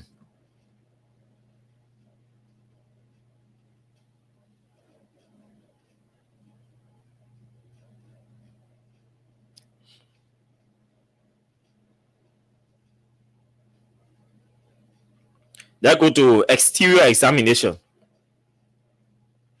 Exterior examination. The Capitol building is a 4-story structure, blah blah blah. All I want to interested in that one. Our fire investigation team began with an exterior examination that included a review of the layout of exterior doors, viewing the rotunda from all sides of the building and attempting to identify where the power that serves the building enters the property, among other things, other findings. All doors on the ground floor were secured by lock and key, and the building had maintained a 24/7 security detail since the day following the fire. Did you hear that? They said our fire investigation team began with an exterior examination that included a review of the layout of the exterior doors, viewing the rotunda from the sides of the building, and attempting to identify where the current that serves the building enters the property. Among other findings, all doors on the ground floor were secured by lock and key, and the building had maintained a 24/7 security detail since the day following the fire. All the doors on the ground floor were locked with key. Who locked those doors? Because the police investigation had already explained in detail how the alleged suspect entered the building to burn the building. They said they entered with gas in gallon.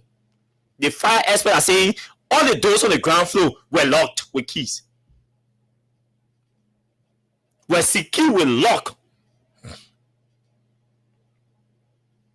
The police said the guys stole gas in gallon and claimed the building, used the back door, the ground floor door from the back of a U.S. side, and entered the building with gas and went upstairs.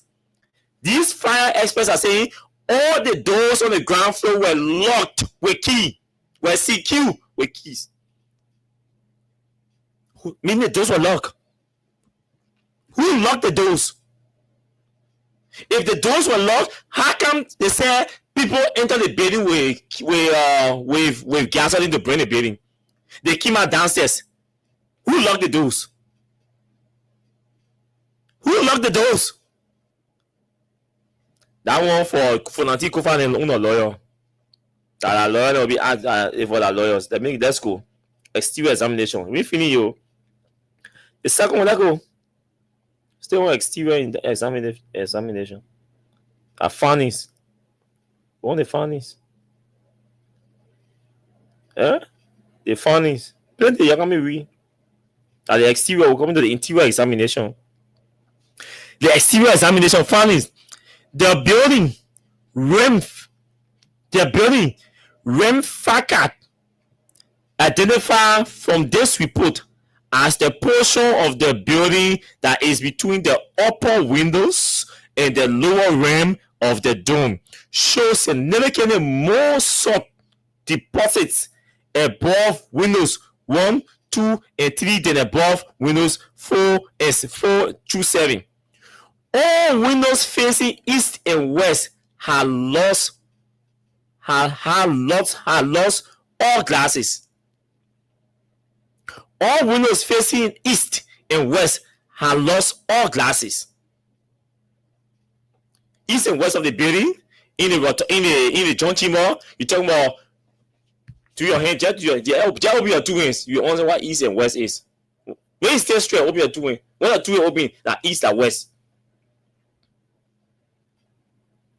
So it means when you stay in the rotunda, the windows, in the junction mall, the windows on your right going towards the speaker office, and the windows on your left going to flipping towards the senate side. They say all the windows are already lost their glasses. Potentially, it means people may have bust the glasses. They're not fire busting. And people may have bust the glasses, not fire. They say those windows have already lost their glasses. The country is deep. This country is deep. Let's go to the interior examination. That was just the exterior examination. Let's go to the interior examination. Our first set of observations include the following. The interior examination. Let's listen. The interior examination. They say our first sets of observations included the following. 1. We confirmed that all entrances to the rotunda space from both the Senate wing and the House wing were either locked or nailed shut, following the fire securing the space from entry. The men are going to investigate now, and all the doors were locked. After the fire incident, they locked all the doors. So they are going there. Everything was locked. Everything. All entrances were locked. That's what they established. 2. Virtually every square inch of the room, the balcony, the balcony, the ceiling have been completely destroyed by fire, showing in photo 12 to 18, which are presented clockwise beginning at the entry of the chamber from the south stairway. Coming from down, climbing the stairs. Consistent with information and photographs shared during the initial briefing, we saw the remaining steel structures of the member chairs shown in photo 19. We identified several areas throughout the chamber and balcony that may indicate that the fire was started outside of the identified area of origin, indicated by multiple V patterns shown in photos 20, 21, and 22. Let me read it out. I explain what it means. We identify several areas throughout the chamber and balcony that may indicate that the fire was started outside of the identified area of origin. Meaning, when the key in the report that fire service gave these experts, fire service told them the fire started, for example, the fire started from point B. But based on their investigation and their findings, it showed that the fire started from somewhere else as indicated by the fire service of Liberia. So, to be more simple, fire service say the fire started from here, but their findings show that the fire started from this side. So when you're talking about there were many misstatements and all of that, that's what they were referencing, inaccuracies. When you hear them say fire service report, there were many misstatements and inaccuracies. This is what they're referring to. Fire service say the fire started, so their investigation showed that the fire started on the other side. Misstatement, inaccurate. Let's go. We recognize a burn pattern across both side walls at the back of the room that indicated fire in that area started at approximately 4 feet from the ground, as shown in photo 23. When fire starts 4 feet from the ground. You see the hat? Do you see the hat? So, but the police said the minute took gas, they splashed the gas and burn the place and set the place ablaze. If that accounts for the police that say the minute took gas and splashed the gas all in the place and set the place ablaze, then this account is contradicting what the police said. Because when you splash gas and throw match, the fire will not start from 4 feet up in the same room where you splash the gas. It will not happen. Because imagine they said that you match it, they splash the gas on the place, and then they use match it, the true match it. When they throw the match it will drop on the ground. So the fire will start on the ground. But the report showing that the fire started 4 feet from the two walls, the two sides of the walls. Fire started from 4 feet. For 4 feet, I'm not an engineer, but I'm told by an engineer that at 4 feet, it made it possible, that it might be a socket or a receptacle. Because at 4 feet from the ground, that receptacle position in there, that the engineer, the electricians can install sockets 4 feet from the ground. So if the fire people from America saying the fire started 4 feet from the ground, then an electrician says to me, it is likely possible that it was electrical fault. But I'm not drawing that conclusion. Because that's what I'm saying. We observe. Where did that stop? Where did that stop? Okay. Let me go back. We're in a portion. All right. Yeah. 4 feet from the ground, as shown in photo 23, we observe that 4 vertical steel beam columns that supported the roof and balcony were intact.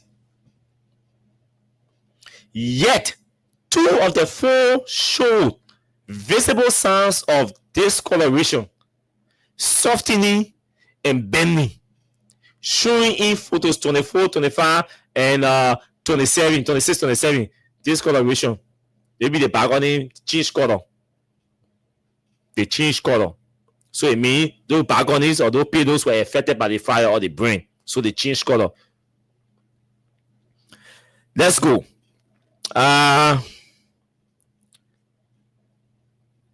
We identify the remains of the cylinder, which appears to have dropped directly below the point at which it had previously been attached to the ceiling, which also show significant signs of failing steel and melting of the crystal bulbs on the side of the cylinder closet to the west wall or speaker's platform, shown in photo 28 and 29. We observe that the facade along the edge of the balcony contains significant fire damage in the west half of the room and in 3 specific sections of the room where the facade was either directly above or facing the speaker's platform, showing photo 12, 16, and 18.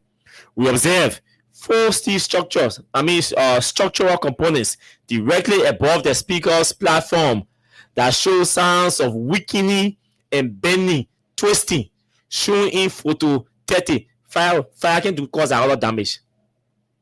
If I can cause that one. We identify an irregular burn pattern on the landing in the south stairway, as shown in photo 31. If you get people and see the photos, you understand the direction of the building, what they're talking about.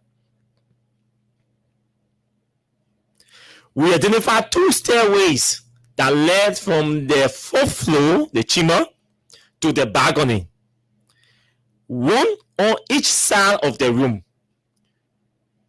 We deem the stairway of the south wall as usable due to the volume of city mass that had collapsed onto the stairs. We made entry to the balcony using the north stairway despite the rubble, and for safety purposes had this stairway partially clear in order to have a safe ingress and egress from the balcony as needed. All the walls within the rotunda had sounds of several calcination, spalling, and soft deposits. The most severe spalling was along the west wall near the speaker's podium. In this area, all the lath, the plaster were destroyed, exposing the concrete masonry block. Let's move. Following the gathering of the above initial observations, the team began to analyze the fire in detail. Let's go. The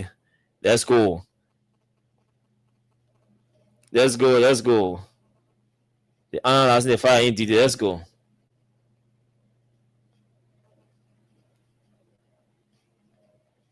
I'm not interested in methodology, man. I'm looking for interested in methodology.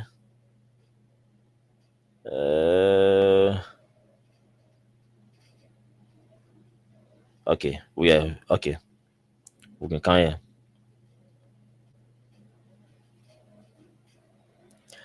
I'm trying to get the meat of this.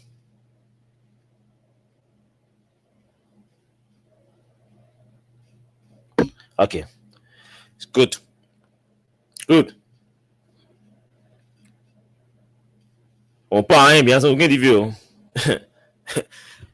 Let's go to the methodology. The report got 2-3 more pages, so don't worry. Let's go to the methodology that they use. According to them, a systematic approach to fire investigation is essential to accurately determine the origin and cause of the fire. This structural methodology ensures that no critical evidence is overlooked and that the investigative process remains unbiased and scientifically sound. The investigation begins with an exterior assessment, moving inward in a logical and controlled manner to reconstruct the fire's progression and identify key factors contributing to its ignition and spread. With windows on the west and east of the dome, along with a prevailing wind from the ocean, we discuss the effects it could have on the fire scene. We discuss with prevailing wind from the ocean. We discuss the effects it could have on the fire scene. Yeah, breeze will be coming, so the fire will spread. It doesn't necessarily have to be gas. In our scenario, we started with a comprehensive examination of the exterior of the structure. This initial assessment provided critical information about fire behavior, ventilation paths, and any potential external ignition sources. Observing burn patterns, charring and structural damage help us understand how the fire entered or exited the building, and how it may have been influenced by environmental factors such as wind or nearby fuel sources. Once inside, we systematically work our way toward the room of origin. Within this space, we analyze fire effects on walls, ceilings, flooring, and contents to determine the most probable area of origin. Fire damage indicators such as depth of chill, heat pattern, and smoke deposits provided crucial evidence to establish the fire's movement and heat intensity. After identifying the area of origin, we conducted a thorough debris analysis Shifting through the remains, we examine artifacts such as electrical wiring, conduit, appliances, wood, glass, and various metals to assess their role in the fire. Each item was scrutinized for evidence of electrical arcing, melting, or other fire-related effects that could suggest an ignition source or fire acceleration. When evidence was identified, it was meticulously documented, photographed, and mapped before collection. Local chain of custody procedures were followed to preserve the integrity of all recovered materials. Items were placed in appropriate evidence containers and transferred to the LPN forensic team. I need water.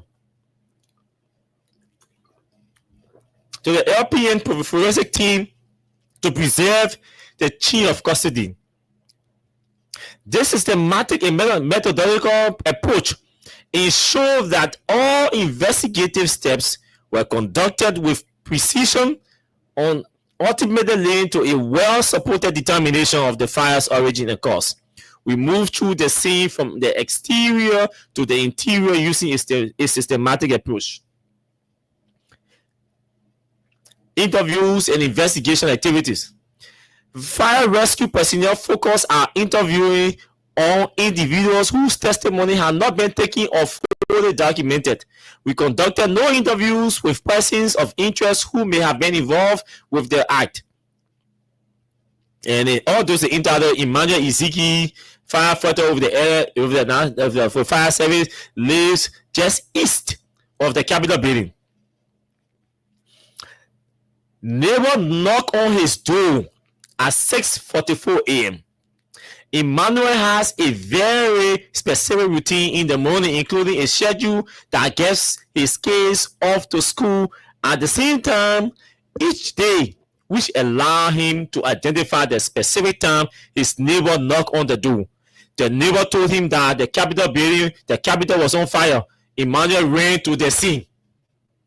6:44 a.m. Emmanuel, a firefighter working with fire service, lived right next to the Capitol building. He ran at the scene after the neighbor knocked the door. He ran at the scene by 6:44 a.m. It's in this report. The police people talking different things. They say a different thing in the investigation and findings. Emmanuel entered the rotunda. You hear it? Emmanuel, a firefighter, he went there 6:44 a.m. He was informed 6:44, assuming it took him more time than 10-15 minutes. So they assume he arrived there by 7. Because I'm not seeing it indicated in this report when Emmanuel arrived. So Emmanuel went to the scene. Emmanuel entered the rotunda of the first floor on the center side, on the breezy way, initially believing that he might find a fire extinguisher and attempt to put the fire out. He decided that was not possible and backed out. He ran to the front of the rotunda and immediately witnessed windows 1 and 2 falling, with glass falling to the ground. Firefighter account. An engine from LPRC had entered the grounds and Emmanuel assisted them with pulling house lamps to the fire flow. The horse like, thing that people can put in the house or in the building to extinguish the fire, or they can pump the water too. Interviews and investigative activities, we still on it. We'll end the report today, don't worry. Almost finished. He reports that the entry door of the 4th floor to the chamber was closed and that they forced entry into the chamber. The police said the people took gas and bust the door and enter Capitol building and bring the John chamber. This fire service personnel This fire service personnel account in this report. Call Emmanuel. Emmanuel said they forced their way into the chamber. He said Emmanuel is saying the entry. He reports that the entry door on the 4th floor to the chamber was closed, and that they forced entry into the chamber. They forced their way to enter the chamber. So they put away in the chamber, they put the gas there, they bring it, then they come outside, they lock the door, then they go downstairs. They were in the chamber, put the gas all in the place, light the fire, then they ran outside, they lock the door, then they ran downstairs with the gallon and drop the gallon in the yard. The report is good. Immediately the heat was unbearable and forced him and others to back away from the door for a time. When they made entry into the chamber, he said that the entire room was on fire. They forced their way into the chamber. The door was locked.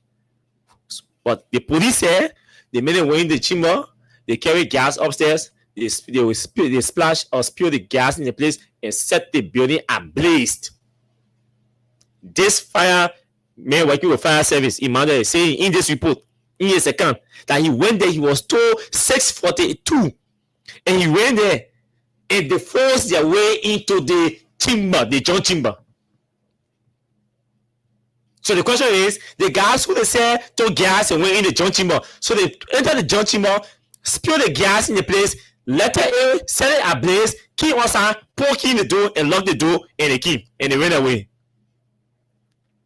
So when they told you about inaccuracy and misstatements, we are following. Let's go to the second person, Robert Holder, Chief Fire Investigator. Yes, you.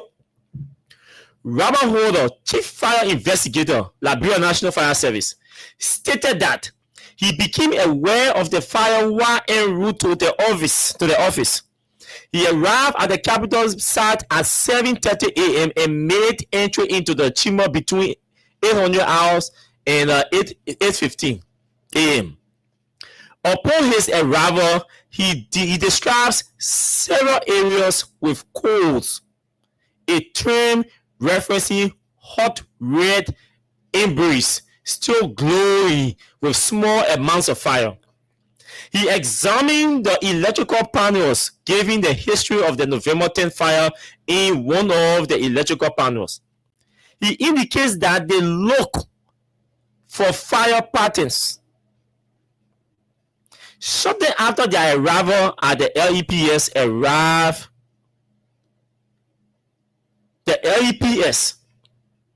arrived and took some environmental readings and declared the space unsafe. At that time, they discontinued their work and returned the next day. In my time with the chief, it became clear that he too is the victim of having too little training. In my time with the chief, it became clear that he too is the victim of having too little training over the course of his career. He was unable to make the same observations as outlined above. James Morba, House of Representatives Maintenance, key holder, meaning he had a key to the building. The room of origin is within the Capitol chamber on the 4th floor of the building. When we arrived at the Capitol building around 1 p.m. on Friday, February 28th, we met with local security and had the building maintenance custodian. James Morba opened the main door for us. Opened the main door for us to examine the facility. While making our way into the facility, James stated that he is the key holder of the facility, and each morning he opens the doors for workers to enter the facility. He stated on the day of the fire, he arrived around 6:50 to 6:30 a.m. The fire. James said he arrived on the day the fire started. He arrived on the grounds between 6:15 to 6:30.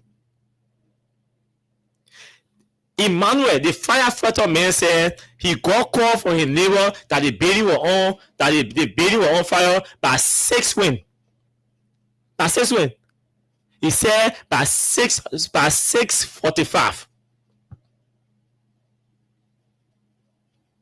Eh? By 6:45, right?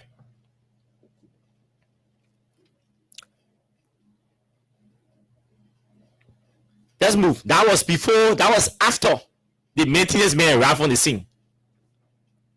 James Mobile continues. He stated that on the day of the fire, he arrived around 6:15 to 6:30. He stated he always opens the main door first and then heads to the side doors. We'll stop here for now and take 10 calls. I was not watching the time. We'll stop here and take 10 calls, 30 seconds each. So that means within 5 minutes, we should be out of here. So let me see where we stop. We'll stop with the testimony from Robert Holder. We'll continue with Robert Holder tomorrow. And then James Mobile. And then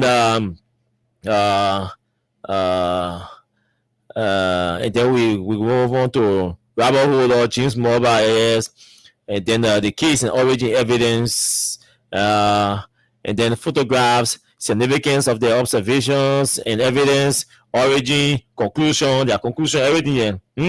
Yeah.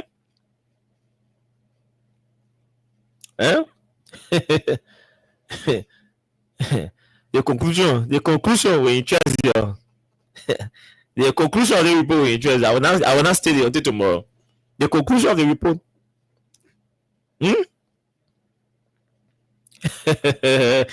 Let's go to the telephone lines and pick calls. Yeah. 0776-104-104, 0886-500-104, plus 231-886-500-104. What do you understand? What do you know? What did you grab from this for the reading of the report? Hello, let's hear you. Hello. Please go ahead. 30 seconds, quickly. Thank you very much for today. This is GK calling from Canada. No, DK, wait, DK, that one line. I wanted to find out. DK, hold the line, DK. Right now for no expert. DK, hold the line, DK. Go ahead, my brother, for bombing. For bombing, Mason, go ahead. Yeah, I'm in mechanic job chief. Okay. Let me have an extension to the discussion. 30 seconds. I think I can do to extend my oversight responsibility because anything that had the potential of beating the heart of the people or anywhere in the world, the potential of beating my heart. The sanitary superintendent of breaking my kind of opponent. In fact, the episode of mankind. Thank you, Mason. Thank you. Want to focus on the fire thing. We'll do Kinjo tomorrow after the protest. Let's hear you, DK. Go ahead. Austin, thank you very much. GT calling my. Yeah, Austin, I wanted to find out with regards to the fire report. Is it something that you know that they give to the defendant? Like, is it part of the case as the evidence? Coming in. Do you know whether they gave the fire report as an evidence to the defense team? I can't say because I've not heard anybody making reference to the report. This report, but you know it's not possible that they've been submitting kind of report. Now what I'm thinking, because that report, that aspect of report, in the point, all the things that people talk about there. No, look at the report. No, they don't say no that, let's say that nothing. No, when you sick, you go to doctor. Yes. But when anything happen, you gotta go see specialist. Now why you call people in we call about expert, especially. You see that report already in the expert right in there. Explain everything. Look, also don't jump that report. Take your time. We stay in the case not gonna there. Oh, yeah. I want you to talk about the destruction, the things that got damaged into the fire. It's important for the people to know. Sure. We want to know what got damaged. Austin, it's very important. It's like thank you, man. Thank you, my brother. Thank you, Sisi, go ahead. Then I'll talk to Mr. Gilman. Austin, thank you very much for the time. Look, let me say the pay our money to go insane. Thank you for honoring. Look, that whole thing was. I can't get my man. understand what he really want to say. So tanko. If it chala is Friday, okay too. Nothing okay Sunday. We just give up for suspension, people put you in jail for nothing, no evidence. Silence, no evidence. They don't allow to put you in. And what's confusing there? No head, no pay. What the problem is also for the town, but that way there, and who they got and who they get it, do that thing. So it will come up. Oh, Masisi. Hey, Masisi, I didn't cut you off. I did not cut you off. I don't know. I'm not able to trace in trial.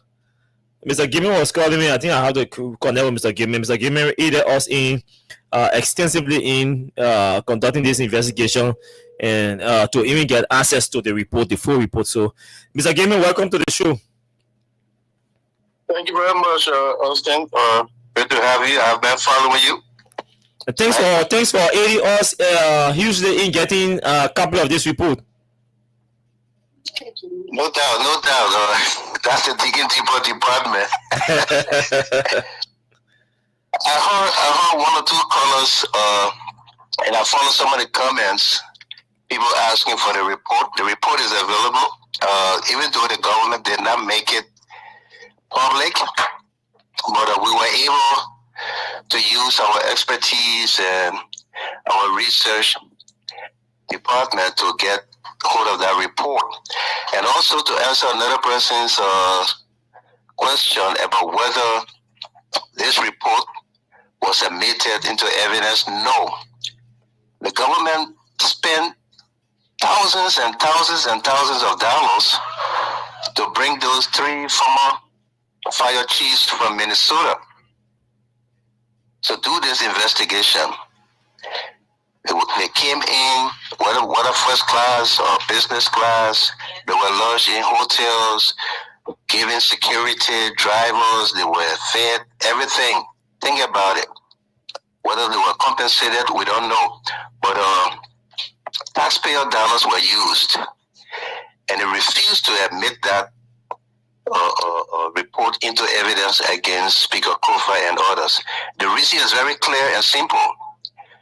I think you read a part of the report where the fire chiefs or the former fire chiefs condemned the Liberal Fire Service. Yeah. That they were inaccurate. There were a lot of misstatements, and they use outdated. They use outdated methods. Yeah, non-scientific methods. Yeah. And another crucial thing they said was that without finding out the cause of the fire, they ordered a well-structured criminal investigation. They did the criminal investigation, which state clearly Boakai's statement when he arrived at the scene that this was caused by hooligans and this, that. So that's where the investigation was tilted towards what Mr. Boakai said. But another crucial thing, I will send you a video of Mo Ali, and I think his driver or somebody in the car. They were driving, going towards town from Sinker, between the Capitol building and LU. And Mo Ali was able to pinpoint that a fire is at the speaker's office. Okay? And if you read through the report, those investigators said they were hindered. They were not allowed to speak to persons of interest and other people. They stopped them. They did not talk to Mo Ali, but the report says the fire started at the speaker's office. Is it a coincidence that they corroborated Mo Ali, who was not on the scene, who did not get enough for his car? He's driving in his car, but is able to pinpoint the fire being started at the speaker's office. Okay? Another significant thing, Mo Ali, on the 17th, he wrote on Facebook tomorrow will be a watershed moment. Tomorrow, which was December 18, 2024. 24, yes. I read that comment. We shared that comment on the show. Yeah, we saw the watershed moment. He wrote that morning of the fire that water and sewer is collaborating well with the fire department. Every government official that saw that fire, that was within the vicinity of the fire, even if they were not, they ran to the Capitol building, right? Mm-hmm. Sure. But Mo Ali drove past the Capitol building and did not stop. He was not on the grounds of the Capitol building that morning of December 18. When did the fire trucks, let's say the water and sewer trucks, when did they get the directive to go and help fight the fire? Nothing is mentioned about water and sewer. Why? They only mention. Oh, Mr. Gideon, somebody is interrupting from that point. The director call. Hello? Hello? Go ahead, ma'am. Let's hear you. Okay, I'm Cecilia Too calling from Kakata. Kakata, go ahead. Yeah. I want the journalists that get very for you speak for us. The security that they got in jail from Francis Kofa office. Mm-hmm. Set them free because they are innocent. On that very day, Francis Kofa was never in office. Security was not in office. One of the over police was there, all security and marine activity was there. So Francis Kofa, when he reached and the police was there, let us think of what happened to the fire. What happened to Capitol Building? There must be 40 innocent people. And when he need Francis Kofa is power when he in the all the country, and then he's standing on a board to the way he need. When you put in the office, and the same settle is there, and the fire in the office there to make Francis Kofa to do something. We know the thing. And then said they know. Then set the people free and leave Francis Kofa name alone because he's innocent. I'm not Christian. I know, this is not a CDC thing, man. Everybody can eyes to see okay, yes. But that very day, that man was never in the office after the rock and roll on. He was never closer to Capitol building. The men that were in the office, everybody knew he was a police people. Please, let you go into that case there and judge the case the right way and set the people free. Set the people children free. They are innocent. You're already happy. You know about it. Thank you. Let's talk to two other persons and then we go home. Good evening to you. Let's hear you. Good evening, okay. Go ahead. I'm Gary Escoffer calling from the people here. Let me listen with you. You know, when you operate with a council, you will not get any truth from them because they lack knowledge. Every information that you will receive from that council is false, is misleading, and the truth is not in them. So the result they can get is just shame and disgrace. That is why you will see that case. That case will not go nowhere. At the end of the day, it will just be a shame and a disgrace that will come back to the government. And let it get with the bigger shame with the shame that they will not even be able to justify. It will definitely happen. Thank you very much. You're most welcome. We can take one more call to go. Who would that lucky person be? From yeah. Okay, let me take this person from this line. Good evening to you. Let's hear you. Hello. Welcome to the show. Yeah, calling from King John. Yeah. Go ahead. Make your point in 30 seconds. King John, was talking to the Secretary Superintendent He will not come here tomorrow because we're waiting for him in the chat. We will last ourselves. The people of Stitcher, we don't want to come together, we post our own leader for ourselves. They rap now, the company rap, they can come together, the positive power. They put their own positive power. No need to come and impose somebody on us who will not want that person. And it's happened the last time. What happened here? We'll talk it to you, begging you, please. You will not try it. If you try it tomorrow, you will not get a car. No way. We'll point it right. You can enjoy it. It will not be easy for him tomorrow. Thank you. Our cameras.